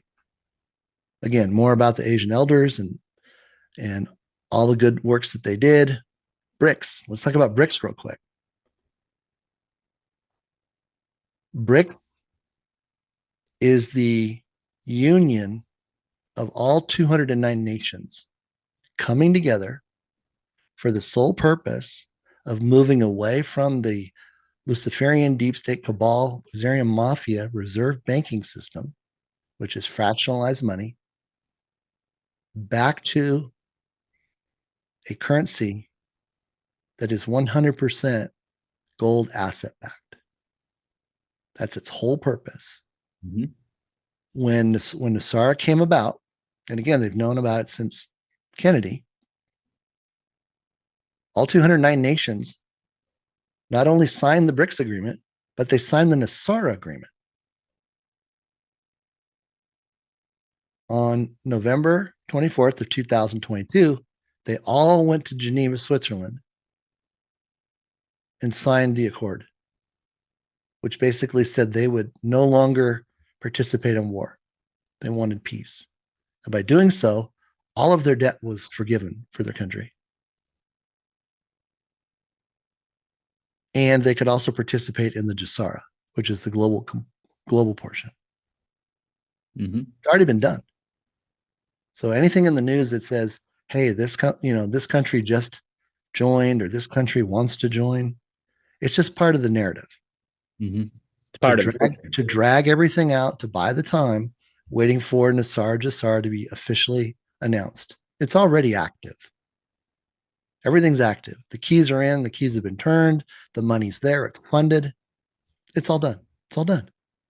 Now, what's important to understand is that you could not participate without signing, because it says in the agreement that if you start war, you lose all your benefits. They're taken away. And all the countries come against you to take you out. So you're basically removed from the face of the earth if you try to mess it up. So, with that being said, and you and I have talked about this, Patriot, there's so much energy being wasted buying into these narratives, getting people upset. It's like watching Archie Bunker and getting upset because Archie Bunker's upset. It doesn't make sense. You just put it down. Everything is already taken care of. It has to run its course. We have no effect on it at all. And Jesus was the best example of conserving energy. You either are with people that give you energy, or you're with people that take energy from you. Now, you don't last very long if you're with people that take energy. Mm-hmm. Like you leave the group or whatever it was, you just feel drained. Oh my God. I feel like I just got the life sucked out of me. Or you're with people that give you energy and you're like, man, when can we get back together? This was fun. Mm-hmm. And that's what we're walking into at this point. Yeah. So we can relax about that. Totally relax. It's all good. That's the loan. Tell you one of the things that was very, very interesting. Oh, this is interesting. July 4th, 2012, Federal Reserve was granted a 10-year extension to remain in the ability to print and create credit. So that ended in 2022. Now, in May of 20, they lost their independence, and so I said they were pulled into the Treasury Department. So, at this point, they can't do anything, even though they keep, talking about the Fed, the Fed, the Fed, the Fed. Again, smoke and mirrors, smoke and mirrors. The currency is no longer applicable. We can continue to turn it in. There's going to be a 12-month period where the Federal Reserve has to buy it back. But there is nobody, and I'm going to divert just a little bit. There is nobody selling their stocks like Jeff Bezos and all these people. They don't exist anymore. They've already been terminated. These are the white hats disposing of their assets, which they've clawed back underneath the executive orders, and they're cashing out because that money belongs to the Treasury. So again, don't buy into that. Don't get upset because Jeff Bezos has sold $20 billion of Amazon stock. No, he doesn't have it. This was already done. This was already. Yes, none of them have stock. Public rollout. This is the public rollout. And that's kind of a mixed with the, as you call it, the kabuki theater. I usually refer to it as the pantomime, but it's the same basic principle, right? Exactly. Just like when Jed McCaleb, he was a black hat. He's a Rothschild. And when the white hats came in and took over Ripple, XRP, he was furious because he had plans.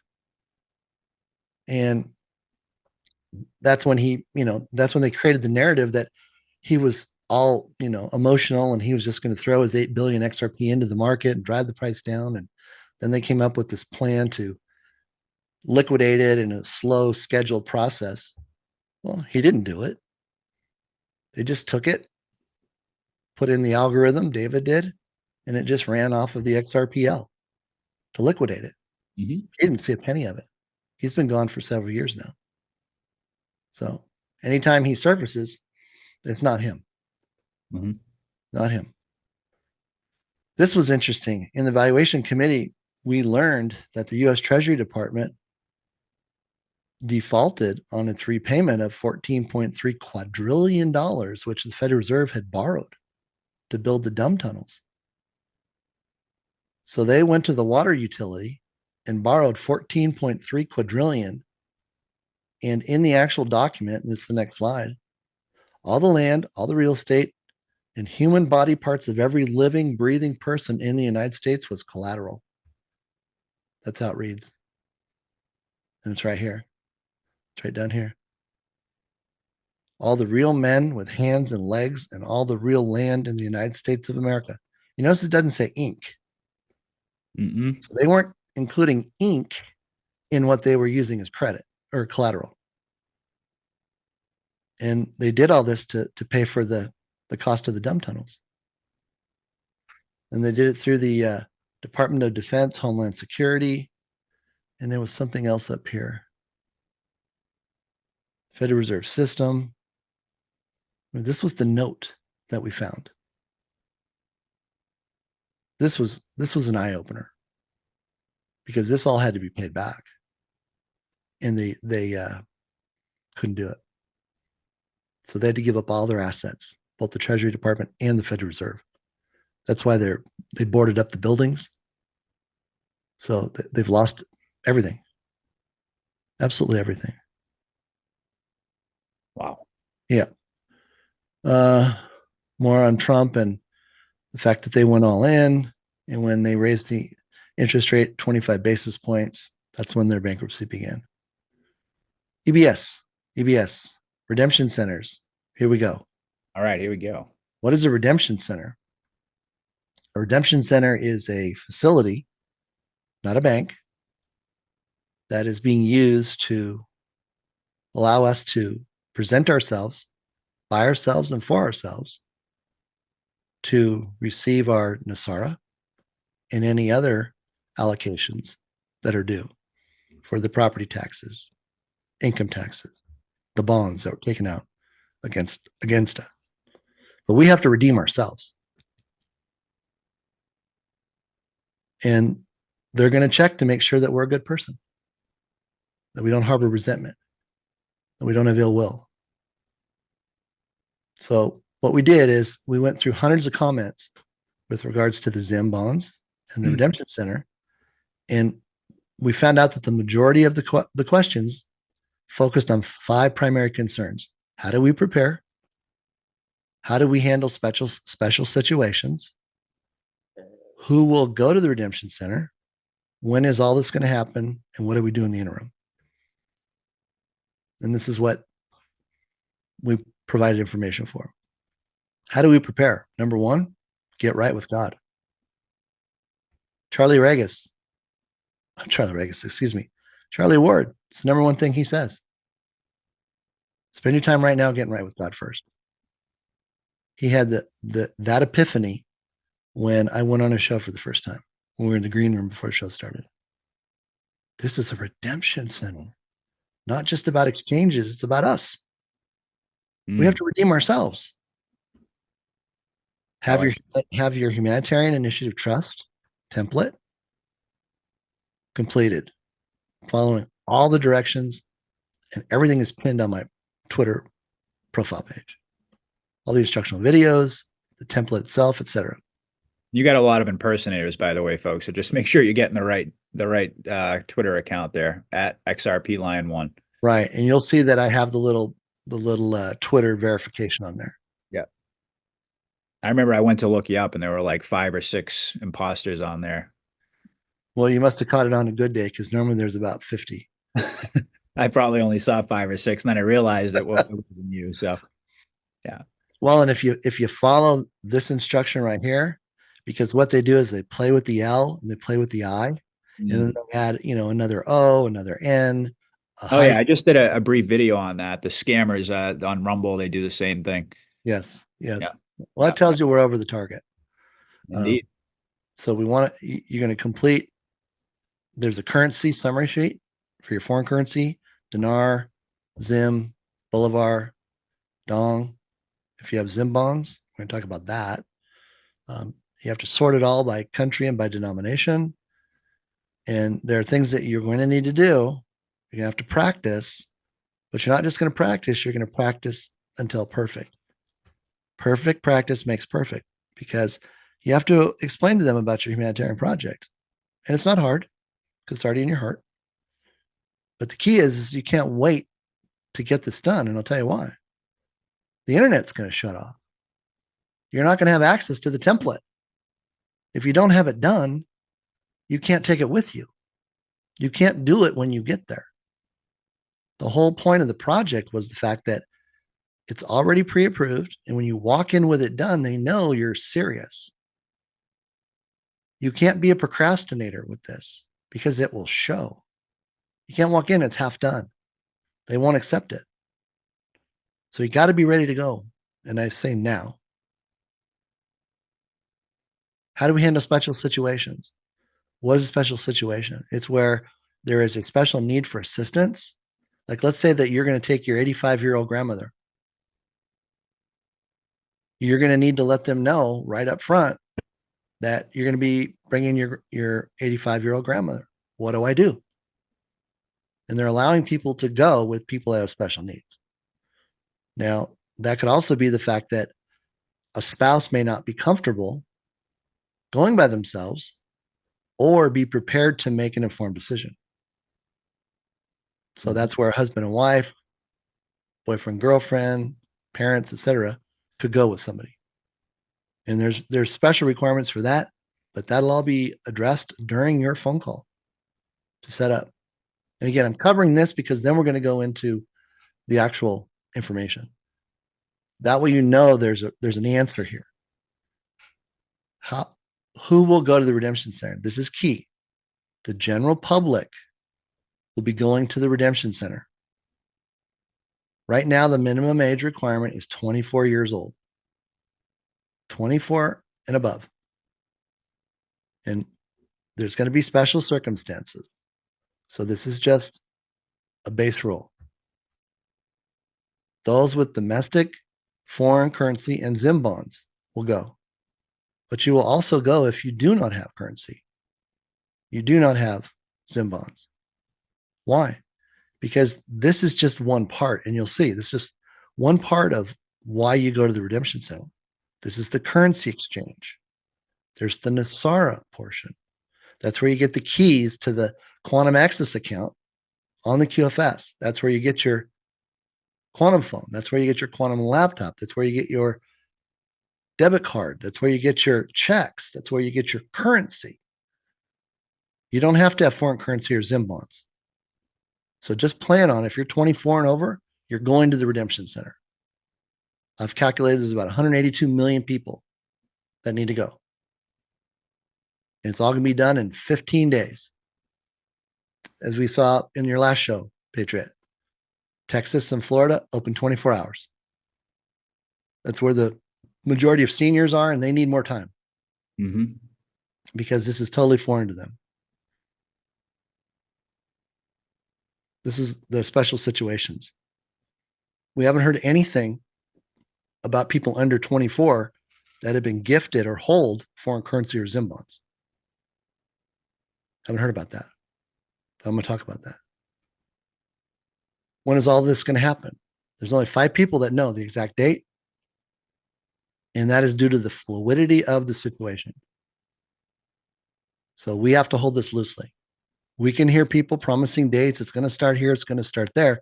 But understand that that information they're putting out there, and I don't know if I should say this or not. Let me rethink that. There's other circumstances going on for them to give dates. And it doesn't affect us.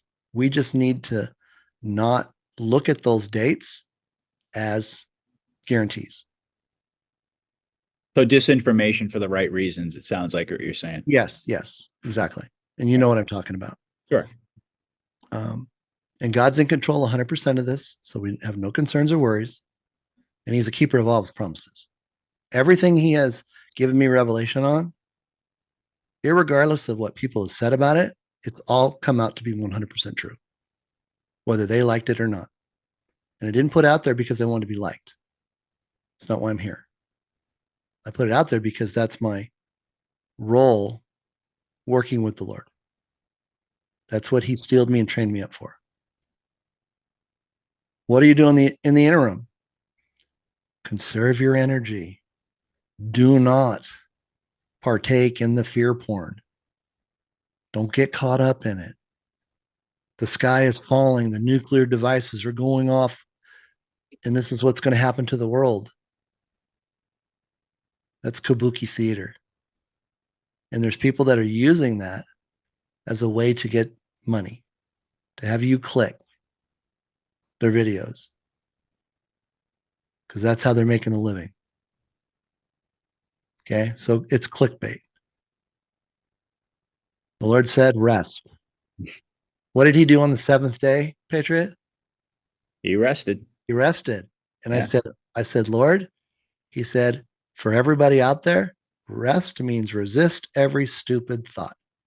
That's a great acronym. Aren't we bombarded with those every single day? And I got to be honest. I mean, my audience knows I've gotten caught up in this as well. So if you've gotten caught up in the fear porn, I mean, heck, it's all part of the process. But now I'm getting to a point now. I'm glad that I've connected with Dave, and I'm starting to realize that there's a lot of truth to what he's talking about right now. Is that all of this stuff that we're hearing, that we're just constantly bombarded with, it's not serving us well. Let's just put it that way, to get caught up in that energy. And we can kind of see how that's a whole separate conversation, but we can kind of see how that's manifesting in the community right now.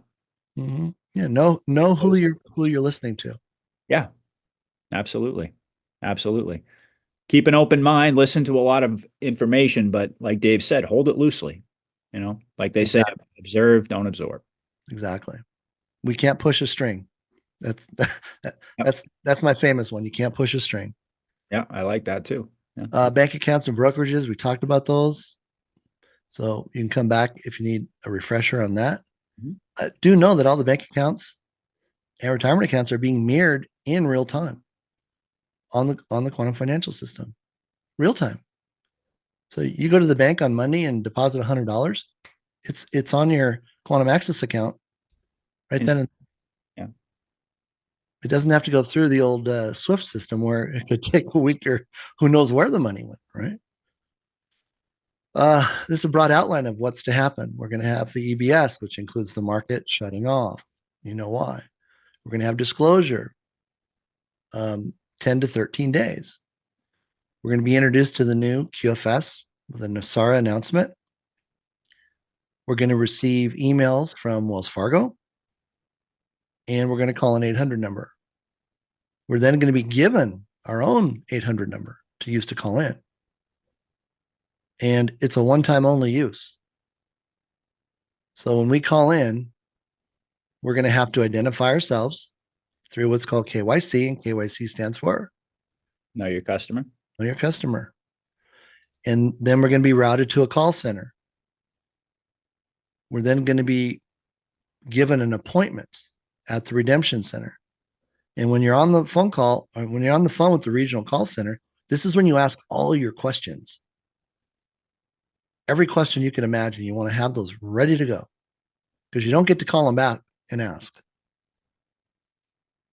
This is where the most likely facility for the XRP buyback would take place because it eliminates all of the situations that we ran into in working up the buyback with regards to attorneys and contract language and everything else.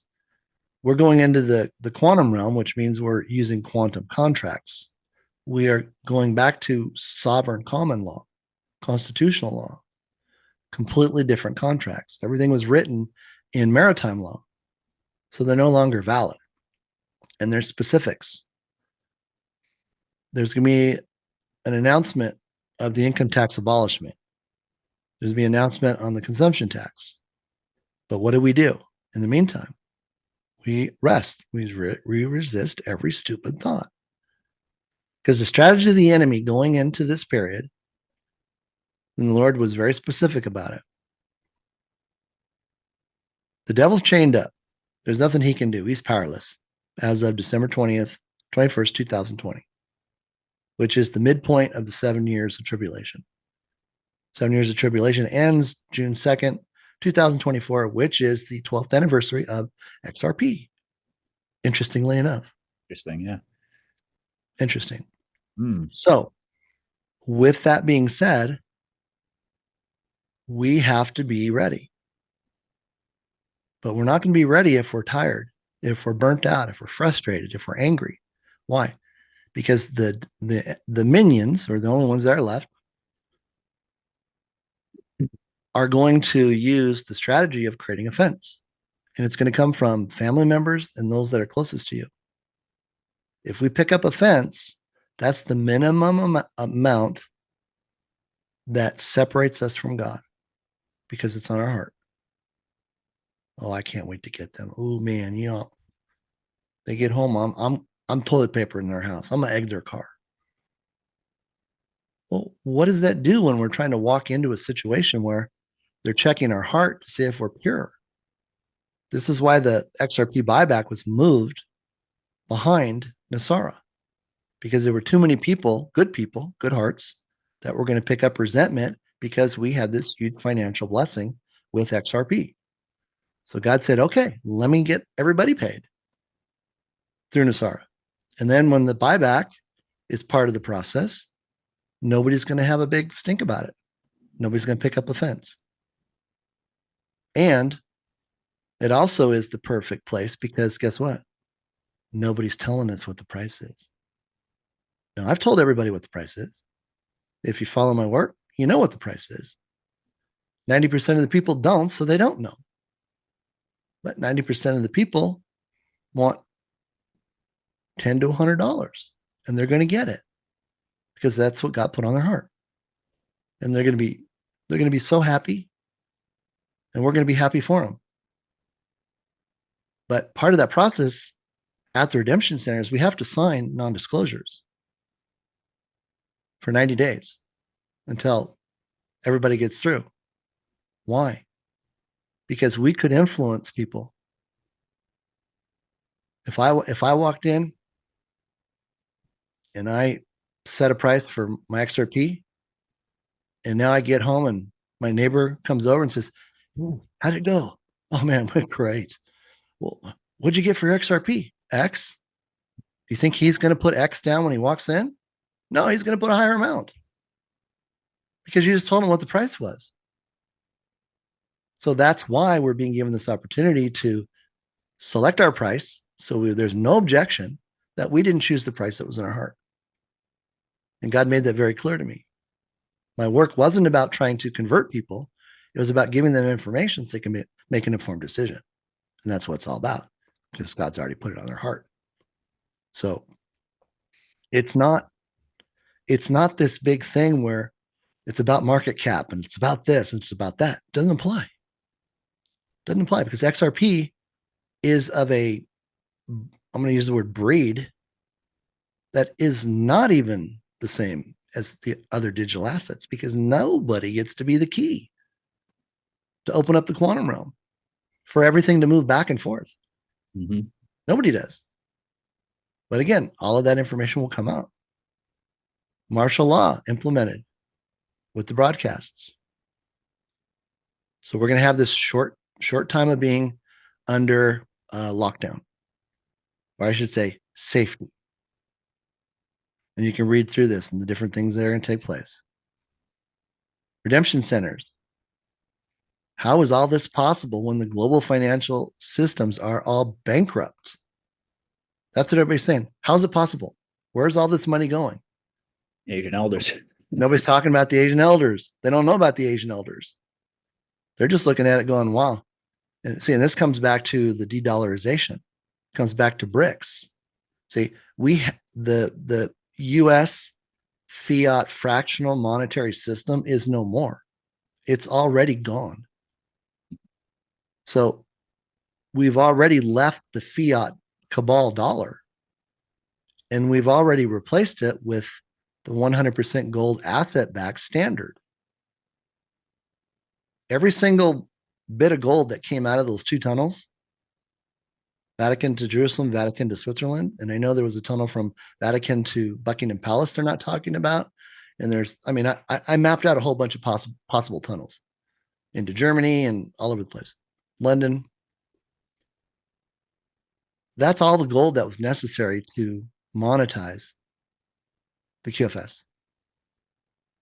Mm-hmm. $43 quintillion. There would be no more gold put on there. They don't need the retail gold. That's going to stay a retail commodity. 30 days after NESARA, it's all going to be re-indexed as part of the program to remove it from evil hands.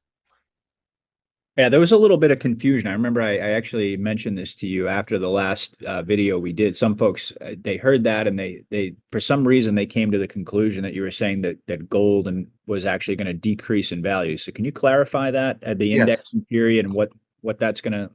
Yes, gold will decrease in value. Everyone will come to know that it is a limitless, self-replenishing resource that comes from deep within the earth. It's not scarce,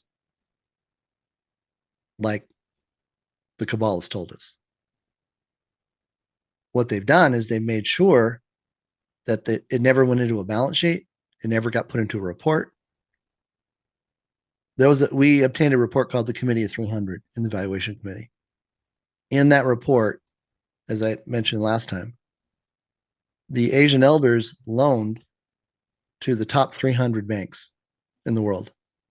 Mm-hmm. The Federal Reserve had a 6 with 60 zeros and 10 million metric tons of gold. Bank of Switzerland had a 1 with 260 zeros. So they all had this infinite supply of money, and they were told to keep it off of the balance sheet. So it couldn't be discovered. So what does the World Gold Council say in 2021? The Federal Reserve has 8,000 metric tons of gold. In 1969, they had 10 million metric tons of gold. Who's lying? The World Gold Council. Mm-hmm. Because they don't want everybody to know how much is out there. So now everybody is going to come to find out that gold is not a scarce commodity. It's limitless. It reproduces itself. And because we already have what we need to tokenize or backstop the liquidity on the XRPL, QFS, the price of gold there is going up drastically. It's going up 20 times to take us from a nickel to $1. So the fiat price was $1,953.12.5. We multiply that by 20. It's all base 10. And we move up to $39,062.50 an ounce. It's already done. Already There you established. have it, folks. Okay.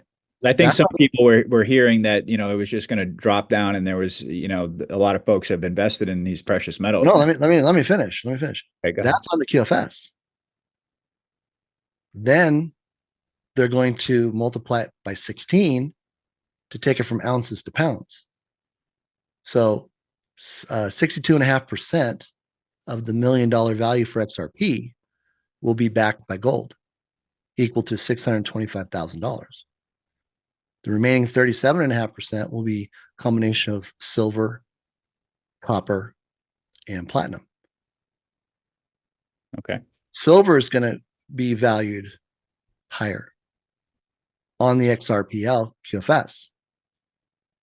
In the retail world, 30 days after NESARA, all precious metals are going to go down because they're no longer needed to fund the liquidity. They're going to be a commodity because they won't be tokenized onto the XRPL. So they're going to be re-indexed down back to, and I'll just use the 1955 price. Gold was $35 from 1934 to 1971. In 1955, gold was $35.04. There's my number. Why? Because there's nefarious people that think they can go around the system by burying gold and then being able to use it, cash it, trade it. It's kind of like this AMM thing that was popping up for XRP. If anybody read the rules on it, it specifically stated that you could do a transaction with another person and not report it on the XRPL. Never going to happen. So the government, the Treasury, is responsible for setting the market price every single day. And they're the official buyers and sellers for all precious metals. There will be no dealers. Dealers aren't even licensed. They just open up a shop. I found that out. So there won't be any dealers, no middlemen. You'll be working directly with the Federal Reserve. I'm sorry, with the Treasury Reserve System. Now, here's the deal. They're going to allow people that don't sell their gold to the Treasury Department to use it to make coinage. So they're going to use and create more printing and engraving outlets. So you can make the Patriot coin. And it'll be done to the government standard. So they assay all the gold that you turn in, but it's not going to be at $1,953. It's going to be at like $50. So nefarious people can't bury gold. And this comes right back to what Tex Ritter said in 1974. So the way we get rid of the Pablo Escobars and the drug lords and everybody else is we allow a window of time for people to turn in their cash for the new currency. But if they have too much and they can't prove where they got it, they can't convert it. And after that period of time, there's no market for that because it's no longer recognized. So people will have an opportunity to sell it at the higher price. So if all this goes off and gold's at $2,100 an ounce, then that's what they'll have a small window to sell it back to the treasury. If they don't, then it gets reindexed to keep evil out. And then they can make it into coinage or anything else they want to. But it's not a limited commodity anymore. That's what takes the price down. Gasoline is going to go down to 35 cents a gallon because it's the same thing. It's a mineral-based product that rejuvenates itself, replenishes itself from within the earth. It's not fossil fuel. That was an invention by JP Morgan. So we won't have to pay these prices, which is absolutely ridiculous. So they have kept back the knowledge of all this. And then, of course, I did a video where I shared finding out about the largest caldera balloon of gold, of oil in Israel, and how it had straws that were going up to feed the Arab countries. And there was going to be a shaking and those straws were going to break and they would no longer have access to oil. But there's no limit to it. It's just, God put it there to grow, to continue to make itself. So with that being said, prices can't go up. Okay. Because we don't want anybody that should slide through to have 5 tons of gold buried. Okay. And gold goes to $5,000 an ounce. What do? Well, now they fund their war or their terrorism with that. So we eliminate it. So the people out there who are holding precious metals, who have invested in gold, or maybe they have a gold-backed IRA or gold-backed 401k or all those things. Remember, IRAs are different. That's going to get picked up at the value and go into their quantum access account. It's there right now. Okay. We're talking about a person that doesn't have a retirement account, but just bought some silver, some gold, and it's sitting in their safe at home. I see. Okay. It's not assayed.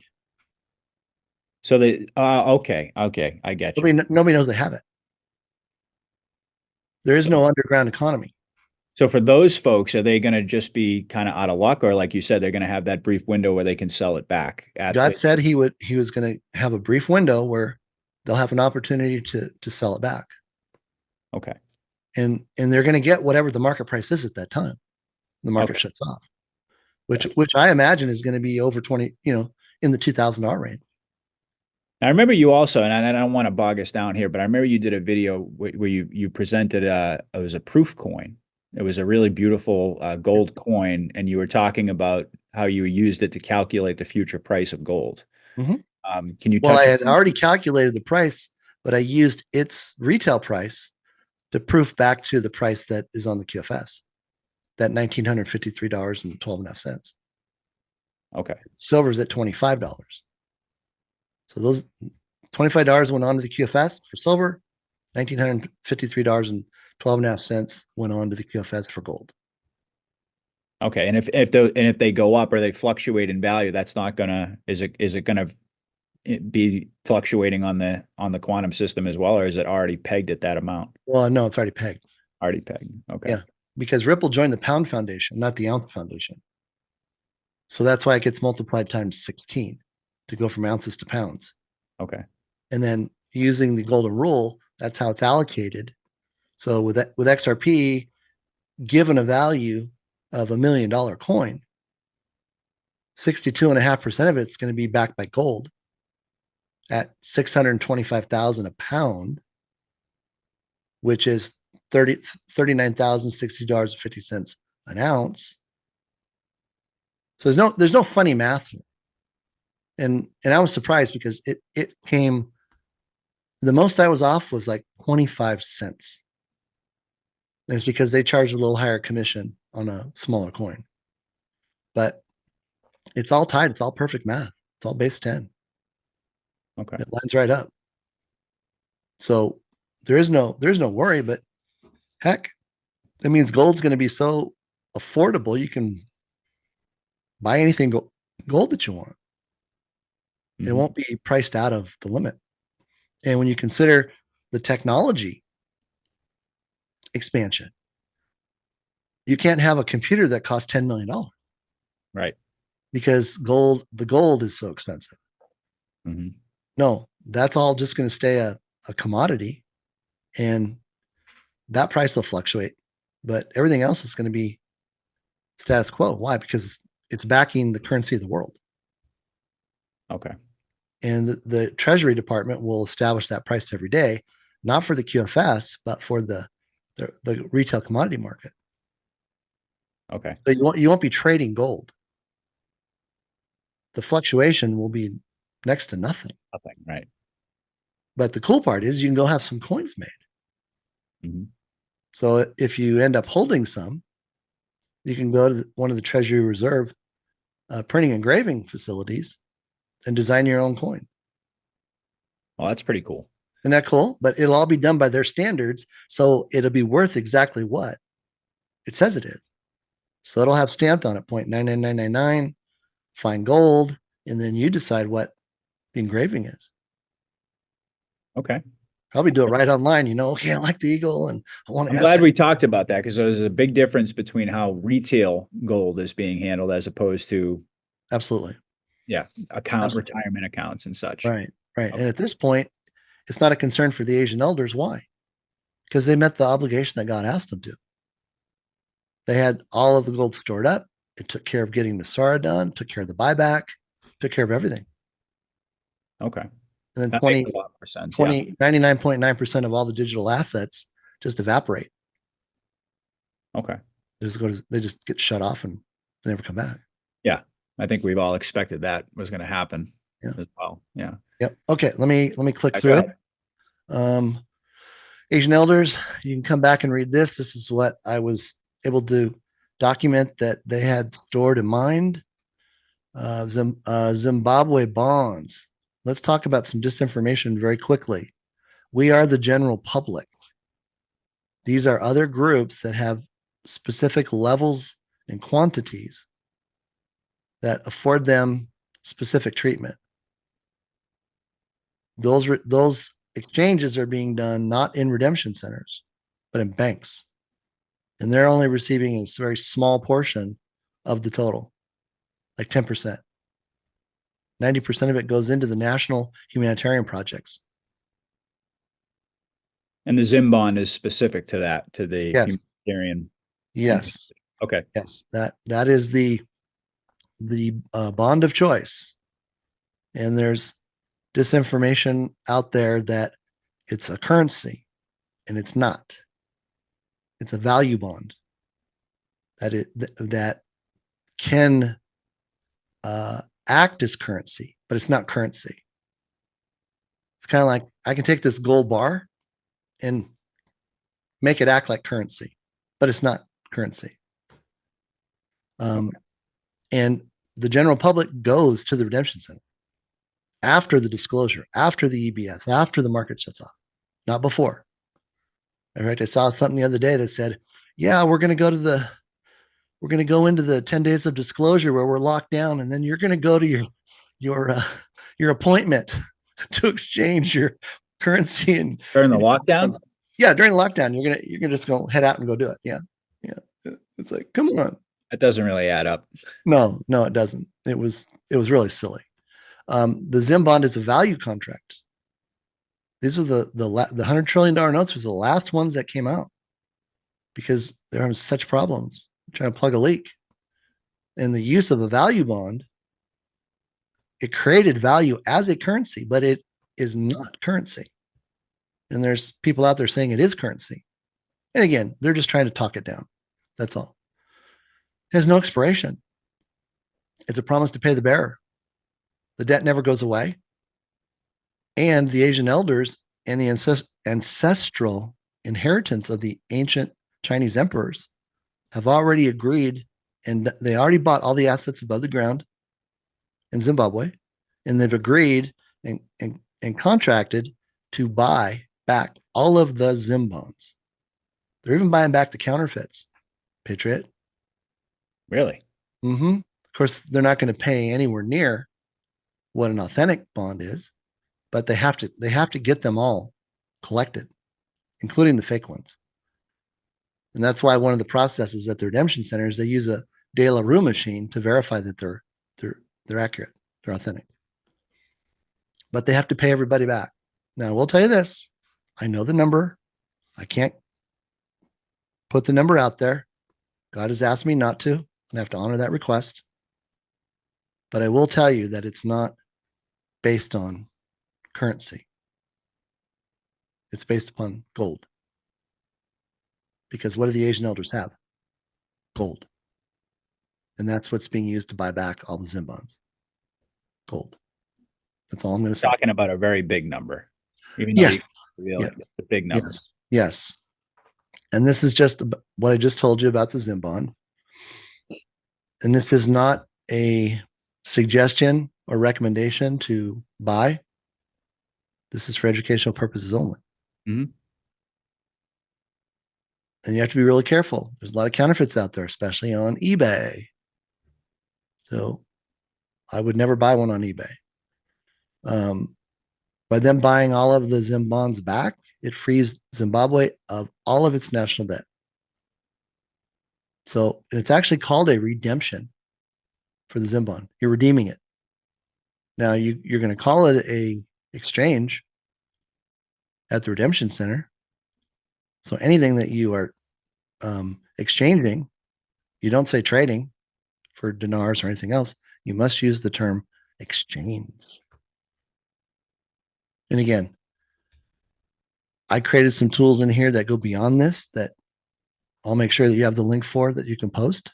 I have a whole workbook that goes through all of this, a PDF. Redemption Center, there's 9 stations. And here are all the 9 stations that are listed. This is the workbook that I put together. And I have a link, and I'll make sure that Patriot gets that link. I spent a lot of time on this. This was actually really nice. This is what I was talking about earlier. I mean, nobody else has done this type of work. I don't think anybody else cares as much as I do. Probably not, but I mean, I gotta give it to you, Dave. This is an incredible amount of work, and this is just really the tip of the iceberg of all the stuff that God cares for every one of you, and because He cares for you, I care for you, and that's why I did it. Thank you for doing this. I mean, I think everybody out there, is probably echoing that sentiment for all the hours you put into this. Incredible.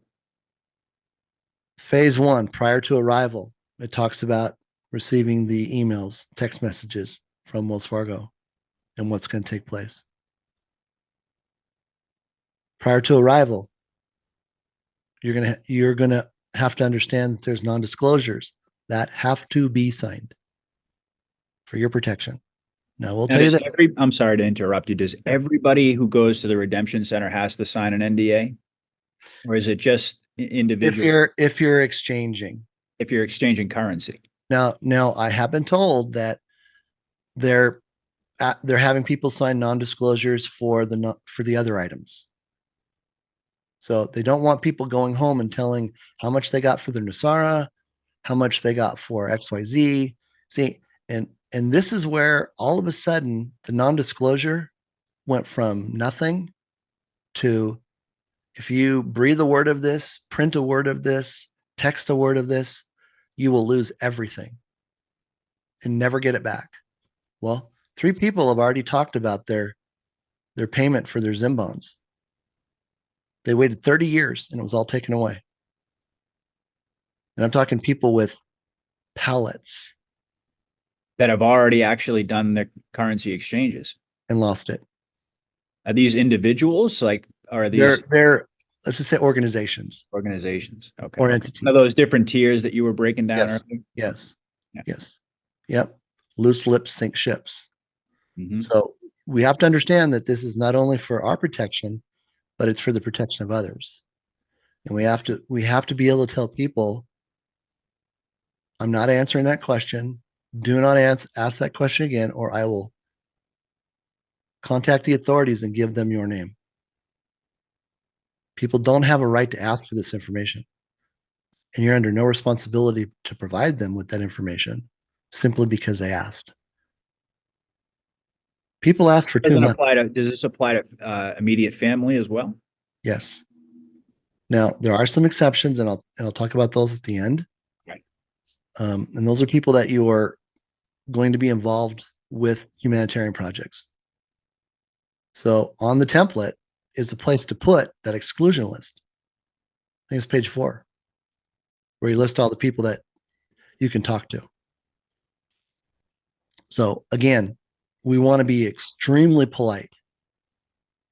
These people have been waiting a long, long time. They were all hand contracted through the Treasury Department. They're the only people that understand this entire process that are going to guide you through it.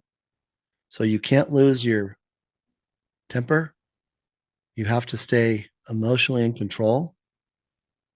And you need to do whatever you need to do. And that's why I say practice so you don't spin out. Because you're going to see numbers that are just going to go tilt, and you want to just spin out. You have to understand what you need to do in order to stay in control, because they're going to be asking you questions. And those, based upon how you answer those questions, is going to determine how much you get, Patriot. That's why I said, if you don't understand this right here, you say one wrong thing and you could miss out on millions of dollars. And they're under no obligation to tell you that.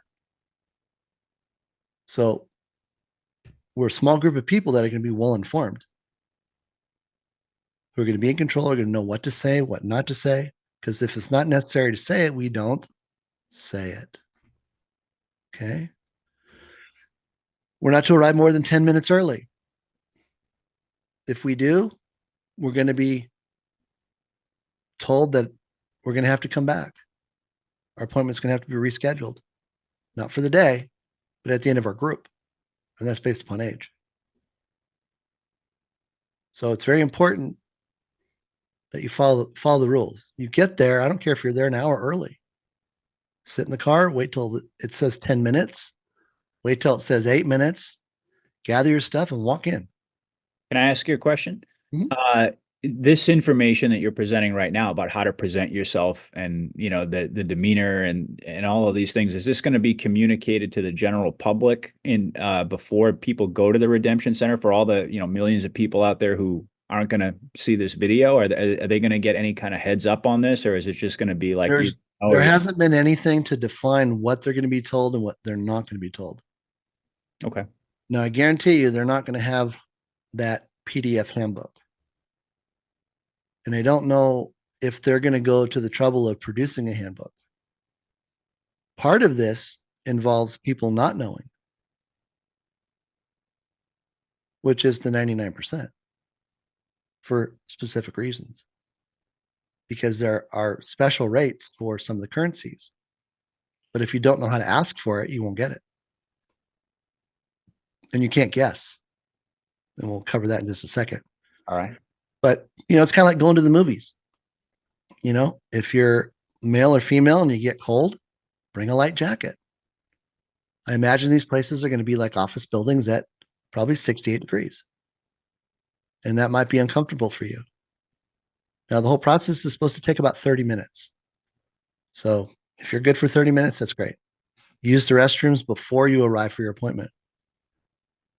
Don't stop and eat on the way. You're going to be lethargic. You're digesting food and your brain is going to slow down.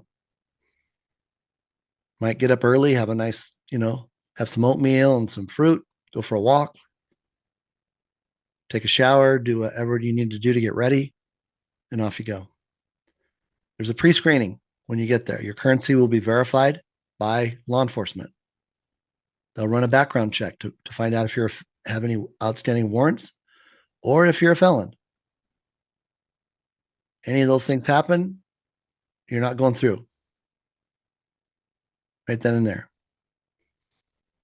In this process, they're simply verifying that your currency is authentic. And this is where you're going to have your summary sheet. And then they're going to ask you to sign a 3-page NDA when you finish that process. By that, you haven't even begun to present your currency for exchange. But that's the official word, exchange. And there's various ways that they could potentially pay out depending upon the value. Most people don't have enough to warrant any special circumstance, but they're talking about allocating different accounts for each currency so they can keep track of it. So you could have a main account and a secondary account. And see, what happened is all these people that had, the truckloads full, they got a small amount, which was like 10%. And because it was so large, they were set up on structured payments that could go from 2 to 25 years. And based upon how much they had in the term, they could ask for a interest rate. Okay. I don't think that's the general public. They don't have enough. Right. So I wouldn't be overly concerned about that. Okay. Yeah. This is that pre-screen, know your client. This tells you exactly what you need to bring: driver's license, passport. You have to have 2 IDs. You have to bring utility or credit card statements. You have to have 2 sources of statements. Your driver's license must match your mailing address. So if you still live in Wisconsin and you're in Texas and you got utility bills for Texas, but your driver's license says Wisconsin, you're not going through. Everything has to match up. So if you need to run to DMV and get a license for the state you're in, you need to do that now, quickly. I had to do it. But they're gonna scan everything. So people aren't going to get a redo. That's kind of what I'm hearing here. Yes. This is a one shot. You either get it right or you don't. Right. Exactly. Okay. Exactly. And that's why I spent so much time on this, because they want people to fail. It goes back to my nature and being involved in the tax world for so long. I didn't want people to miss out on deductions. I didn't want people taking deductions they weren't entitled to. So we're making sure that everybody's informed and they know exactly what to do. Station 2, this is where you're going to exchange your currency. And you're going to be very, very cautious before you hand over your currency, because you're already going to sort it by country and denomination. Paper clipped, posted on top with the number of bills and the denomination. So they know exactly what they're handling, and you know what they're handling, and it's listed on your summary sheet. Because once you hand it over, you've tendered it. You don't get it back. So you have to ask all your questions before you hand it over. And we have a script in here on what you need to say and what you need to specifically say. But here's some of the don'ts. Don't bring cold wallets. Don't bring gold, silver, or any other precious metals. Don't bring over $5,000 of US federal notes. Okay. As much of the new rainbow currency as they're printing, they don't have enough. And here's kind of that Tex Ritter example, right? You can't walk in with $1 million in the suitcase and say, "Oh, Uncle Tommy left it to me. I forgot about it. My dad had it in the back of the closet. He passed away." They're not going to buy it. They'll just confiscate it right then and there because it's worthless. Okay. Addition 2, scripts for exchange. I want everybody to go down through this on their own. Go slow. It's meticulously laid out. But when you go to exchange a currency like the dinar, there's a process. You're going to ask for the rate.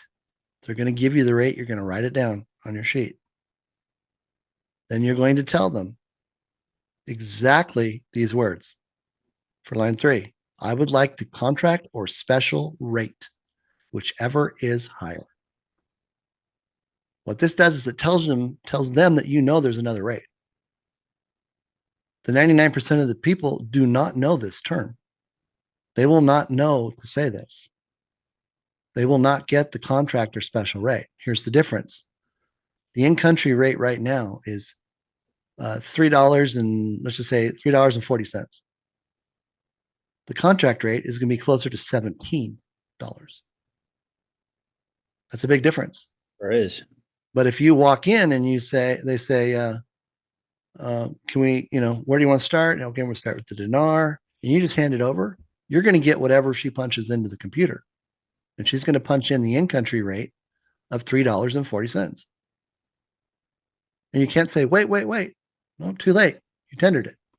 You handed it over. So what you do is you hold on to it. You ask for the rate. You write it down. And then you say, I would like the contract or special rate, whichever is higher. You don't say, hey, is there a higher rate? Do you got a better rate than that?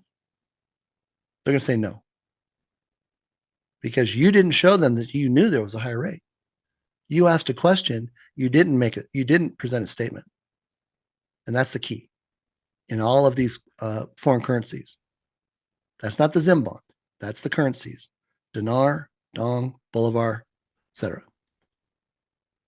You say this exact line right here. That's it.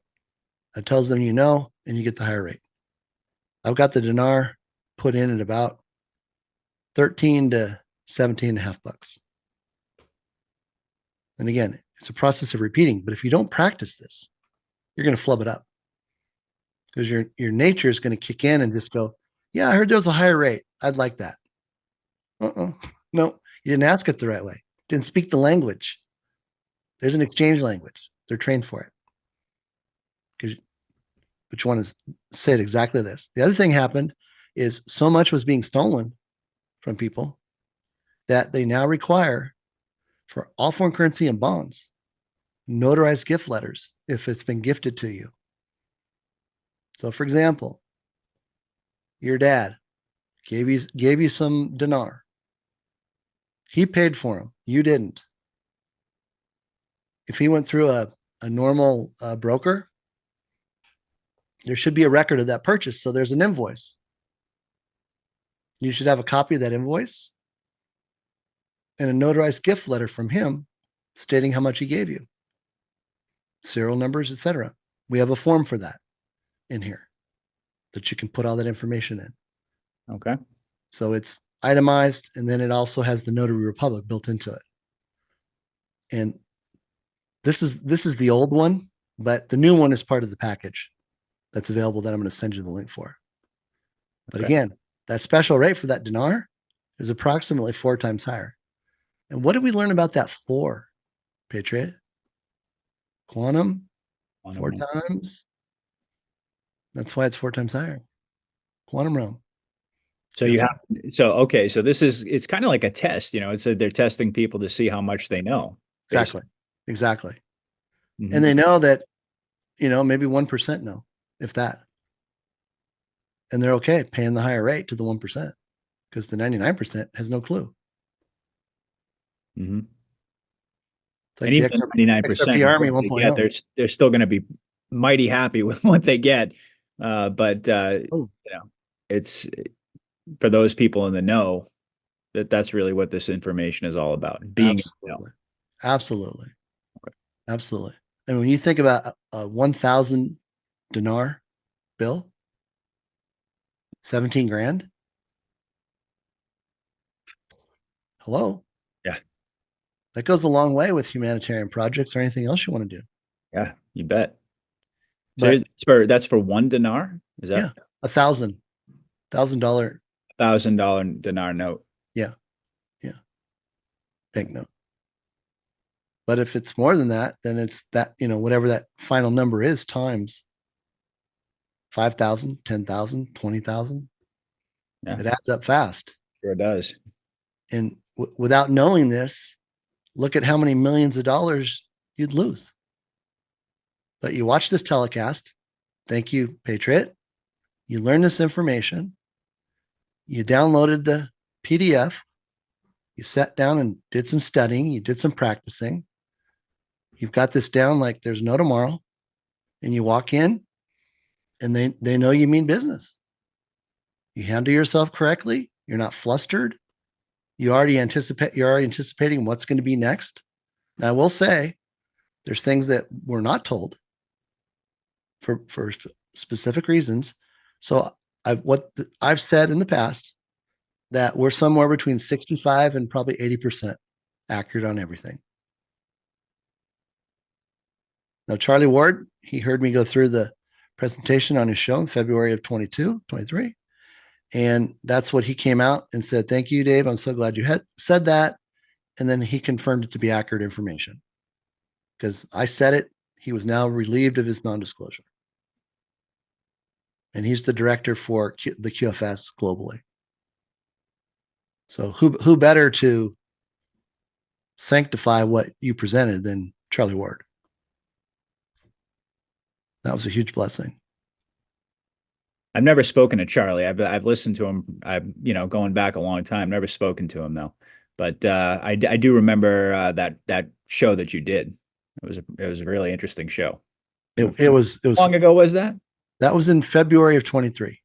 Yeah, I was going to say a while back now. Yeah, a little bit over a year. Yeah.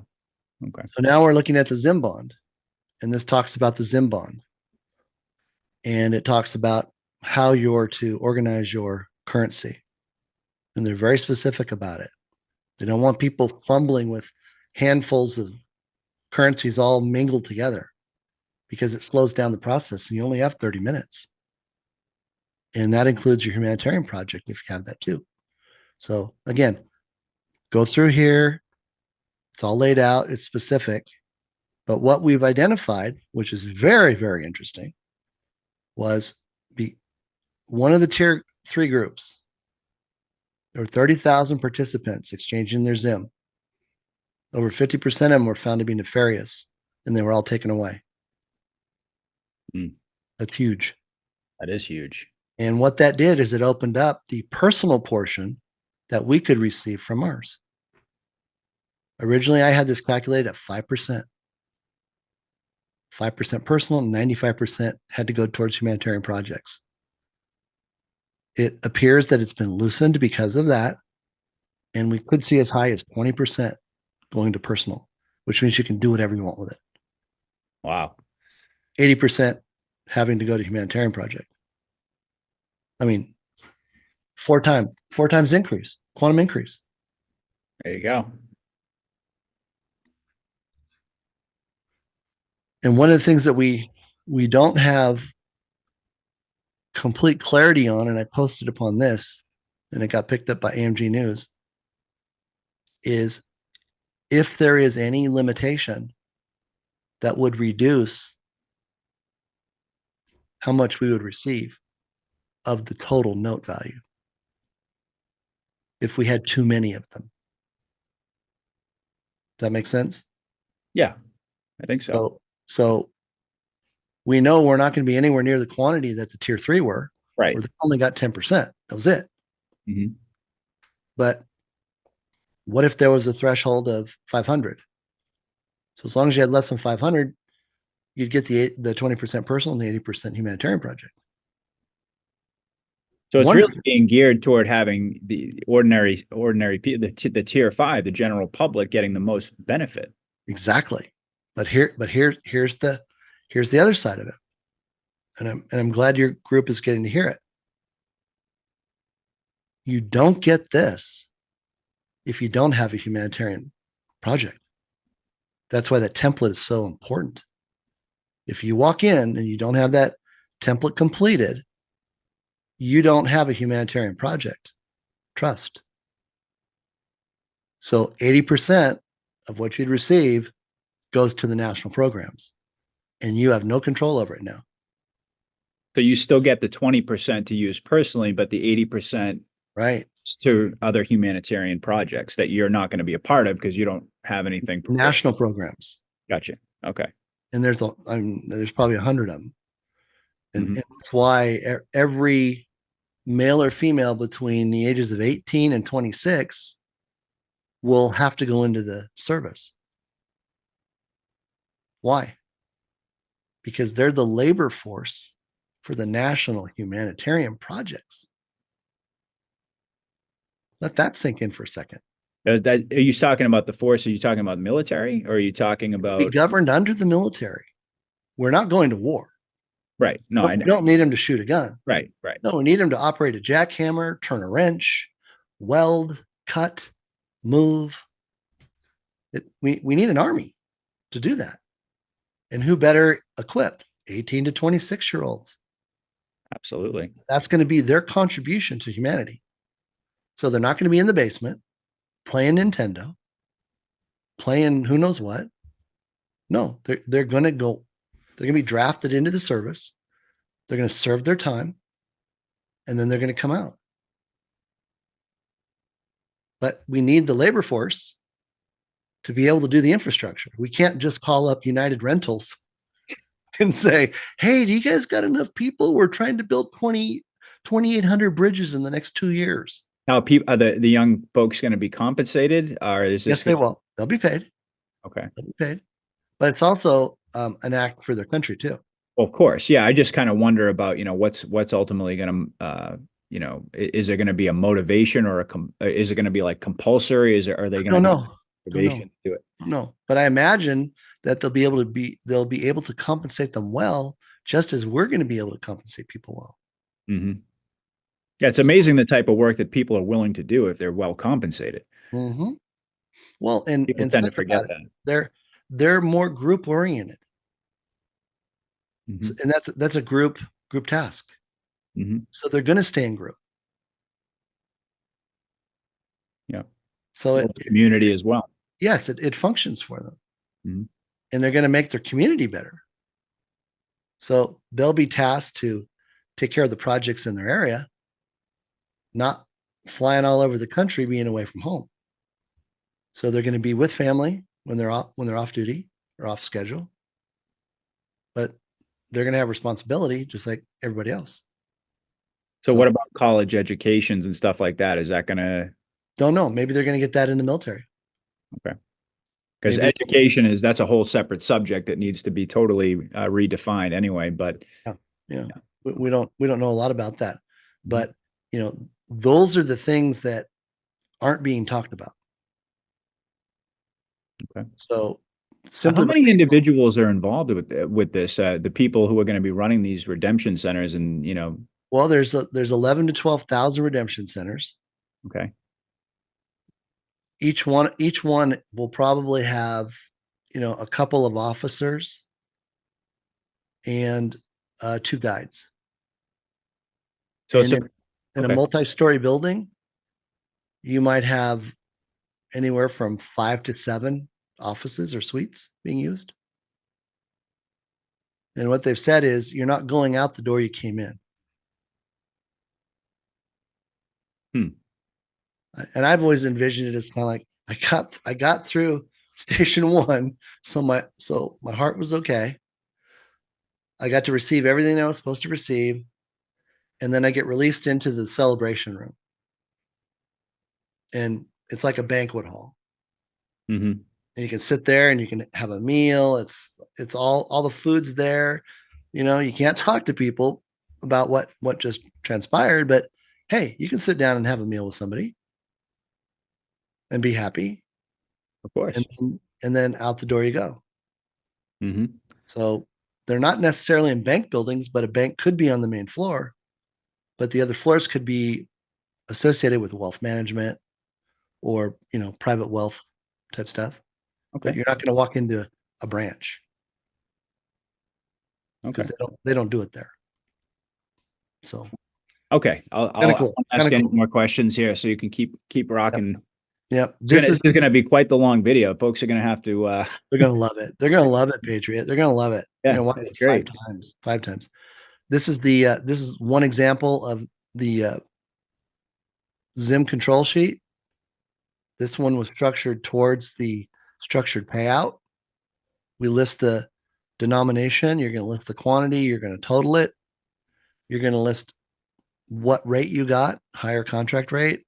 If you have a structured payout the term, if there's an interest rate, and you're going to put down the dollars. You're going to initial it. They're going to initial it. You're going to note if you have the purchase invoice because you purchased it, or was it a gift and you have the gift letter? That's critical. Okay. Because if you show up and you don't have the gift letter, they could deem it to be stolen and you won't get anything on it. Mm-hmm. Now, the rest of these are pretty straightforward. They're taking a biometric to add to your card, so it only works for you. No two biometrics are the same. If you lose it, there's just a small replacement charge. Fourth station, this is where they activate your card. They walk you through opening your QFS account. You'll create your password. You'll receive your access card. Station 5, you get your quantum laptop and your Q phone. This is not a Tesla phone. You take your laptop and your Tesla phone and you log into your account. This is when the magic happens. Once you log in, you're going to see how much is there. And as I always say, first thing you do before you pass out, put your hands to the sky, give God all the praise and glory. Yeah. And maybe they're going to have a pile of mattresses. I was going to say, or something, or kind of like in church, there's catchers, and they're ready to catch you if you go down under the Spirit. Well, I think that having a celebration room or something like that makes sense afterward to give people some time to process, because nobody can talk about it when they leave, and this is going to be the most life-changing moment that anybody could imagine. Yes, going to have a little bit of a moment to just even to process it before you walk out. Decompress. Yeah. You're going to be just it's going to be so wonderful. It already is. You're going to create your transfer account. 99% of what you have is going to stay on the QFS, but in the interim, you're going to need some money to operate, to pay your bills. And that's going to be through a bank account, credit union account. And you'll be able to set up anywhere from 2 to 3 of these accounts. So you're going to need to bring your bank account information with you. Bring a canceled check because it's got all that information on it. And you can put that right into the system. At this point in time, when we show up at the redemption centers, people's phones that they have right now, they're not going to be on, right? Nobody's going to have access to the internet at this point until you actually get your Q phone or your Q laptop. You're going to access the quantum financial system there on your quantum laptop. Well, I meant like, when you're on your way there, like your iPhone's not going to be working anymore, right? When you're on your way to the we don't know with 100% accuracy. It's highly probable that it won't, that it's going to be a brick. Okay. And why, unless we're using it for navigation, we really don't have a need to carry it, because you're not going to be able to carry it in with you, because it's a recording device. Mm-hmm. And they're not going to allow that to happen. And all the existing iPhones anyways, they're not going to be hooked up to Starlink. They're not going to be, all that stuff is going to go away anyway. Right? Exactly. Yep. Mm-hmm. That's why you want to get anything off of it that you want: pictures, videos, etc. All right. You're going to create your transfer account.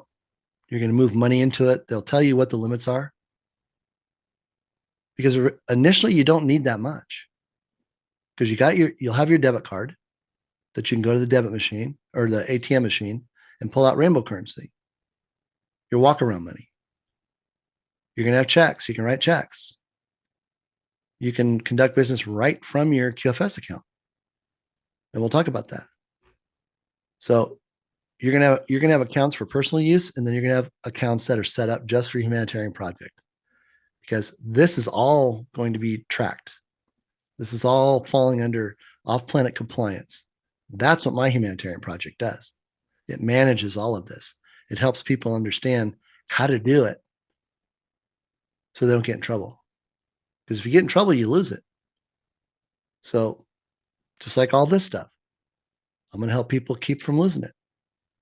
We're going to take care of the task for them so they can focus on just the humanitarian part. We're told that you can actually set up joint accounts to move money into, because that could be an issue with spouses. Mm-hmm. Not wanting separate money, but wanting together money. Or how much is together money. Station 7, you get your ATM card. Again, these are all biometric vibration cards, no spending limit, but they only work for you. They're not transferable. So you can't hand them to the kids. You can't hand them to your spouse and say, hey, it won't work. It won't work. Station 9, humanitarian initiative, trust. This is the template. Once they ask you if, well, they're going to know you have a humanitarian project if you have ZIM in the pre-screen. So if you have ZIM, they know you're part of the humanitarian project, and they'll probably ask you, do you have a humanitarian initiative trust? And you say, yes, I do. Here it is. And they'll say, great, because you're going to bring multiple copies, etc. But they may ask you to give a 15 to 30-second snapshot of your project, or you may have to give a 3 to 5 minute narrative. And this is just you explaining what's already in your heart about how you want to help humanity. And nothing's too small. I mean, don't start out to save the world. Save something across the street, Mm-hmm. and allow God to speak to you and share with you exactly what you've already agreed with him you're going to do together. Like my brother and I thought we were going to do something, and then God said, no, I want you to take care of helping people. And it's just been a phenomenal change. But he goes, why do you think you have all this accounting experience? Why do you think you have all this leadership experience? Why do you think you have all this management experience? You're great with numbers. You know how to set up systems. I'm like, you're right, God. But it doesn't mean we can't do the other one too. And we can do many, many different things. But what we don't want to do is get stressed out that we're thinking of this as being a job. It's not a job. Because for the first time in our life, we don't have to earn a living. We're not under the trap of the devil, Mm-hmm. where we sell our soul to pay our bills. No. God says, I have everything you already need. You lean into me, I'm going to take you the shortest route possible. You're going to know what to do. You're going to have fun and enjoyment doing it. And it'll be like nothing you ever thought. Mm-hmm. And at the same time, you're helping humanity. And of course, that's what this is all about. Because he didn't do all this so we could go back and run back to Egypt because we want leeks and potatoes. Right. Mm-hmm. No. We're doing this because he financed it. Yeah, this is all about being able to live out our passions, our dreams, and Right. for a lot of people, just discovering those, I think, along the way. Well, and sometimes a nice glass of wine, they just flow out. Yeah. And you just can't believe that you've been holding on to that forever. And now for the first time in your life, it's going to happen. You're going to be able to help the kids down the street, make sure the soccer field is the best soccer field in the entire neighborhood. You're going to be able to help set up the basketball teams or whatever it is. Mm-hmm. And you just love doing it. So it doesn't have to be something major. And that's why with these humanitarian initiative trusts, Charlie Ward said, expect $1 million. You do it, you take it with you, expect $1 million. Why? Because they know everybody has something in their heart that they want to do for humanity. And it isn't about the end result. It's about the fact that you had it, you now have the money to do it, and you go and do it. If it lasts 3 years, it lasts 3 years. Right. But if you prove yourself worthy by taking care of that money and being a great steward, it opens the door for up to $8 billion, Patriot. $1 million to $8 billion just by doing what you're supposed to do. It's pretty incredible. Who offers that kind of opportunity? God himself. Only God. Only God. So that's why I say practice, practice, practice. You want to practice so much that when you're walking in the door, it's just oozing out of you. Your project is just, it's just a resonance that's pouring out of you. Because I believe we're already being scanned. The moment the Schumann resonance kicked off, God said, I have now begun to scan hearts. He couldn't do it until he restarted the earth, because that created the electromagnetic charge, and we're grounded to the earth. So we're emitting that vibration that's being picked up on. So it already knows. So it's not anything that we need to, be overly concerned about. Mm-hmm. Non-disclosures. This is the part where you want to read this thing about 10 times and understand that we're going to be monitored. We are not allowed to share information with others. I think we're actually going to be given a little booklet that talks about this. But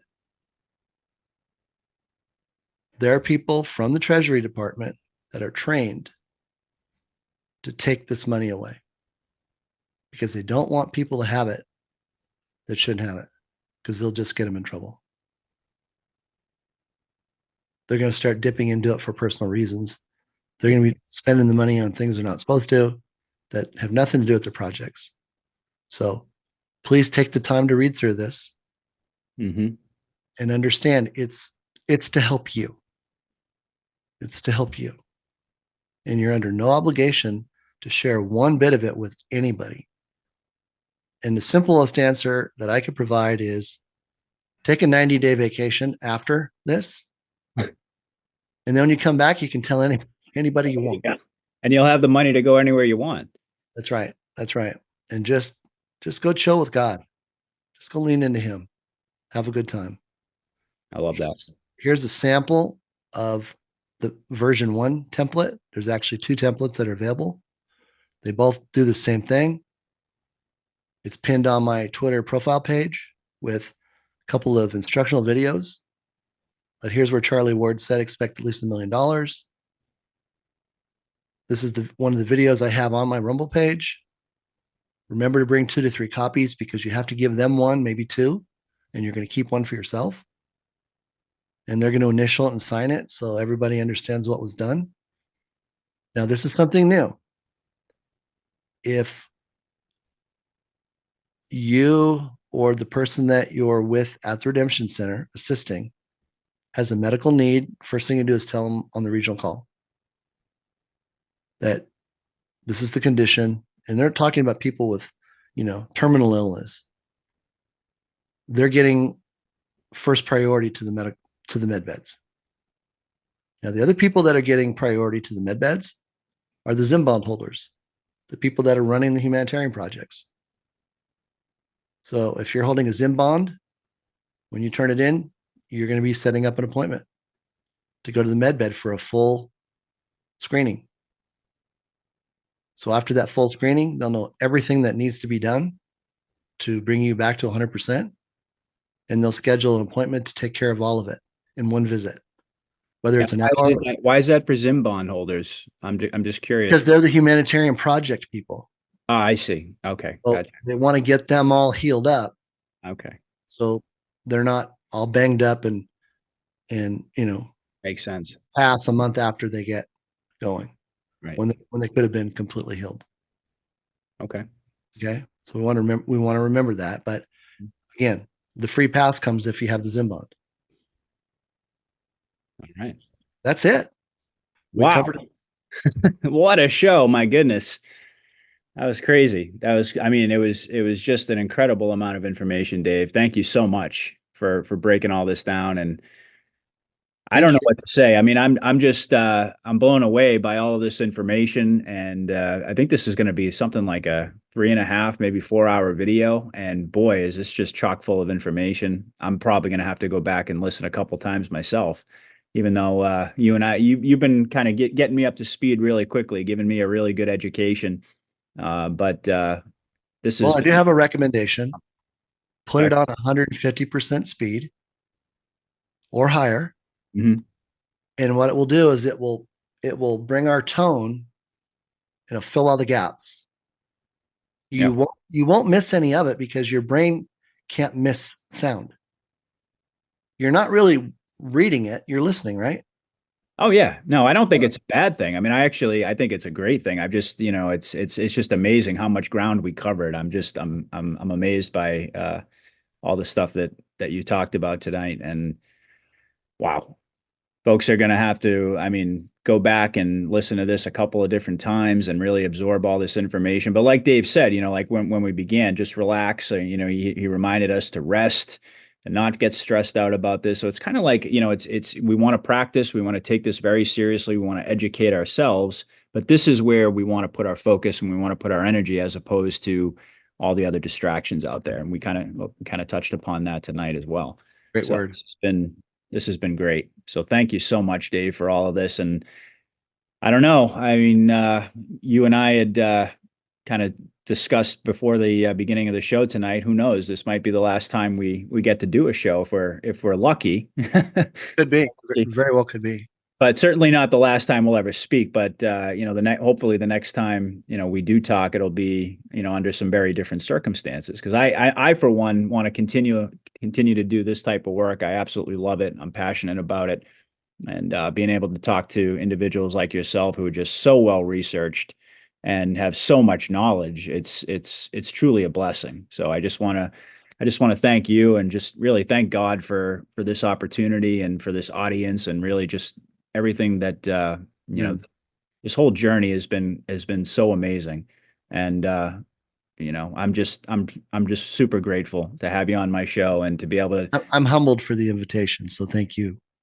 Of course, it's my pleasure. Indeed, it is my pleasure. So you've said an awful lot, Dave. I'm sure your voice is probably you could use a little tea or something like that. But you want to leave us with any last last thoughts, final thoughts before we put an end cap on this?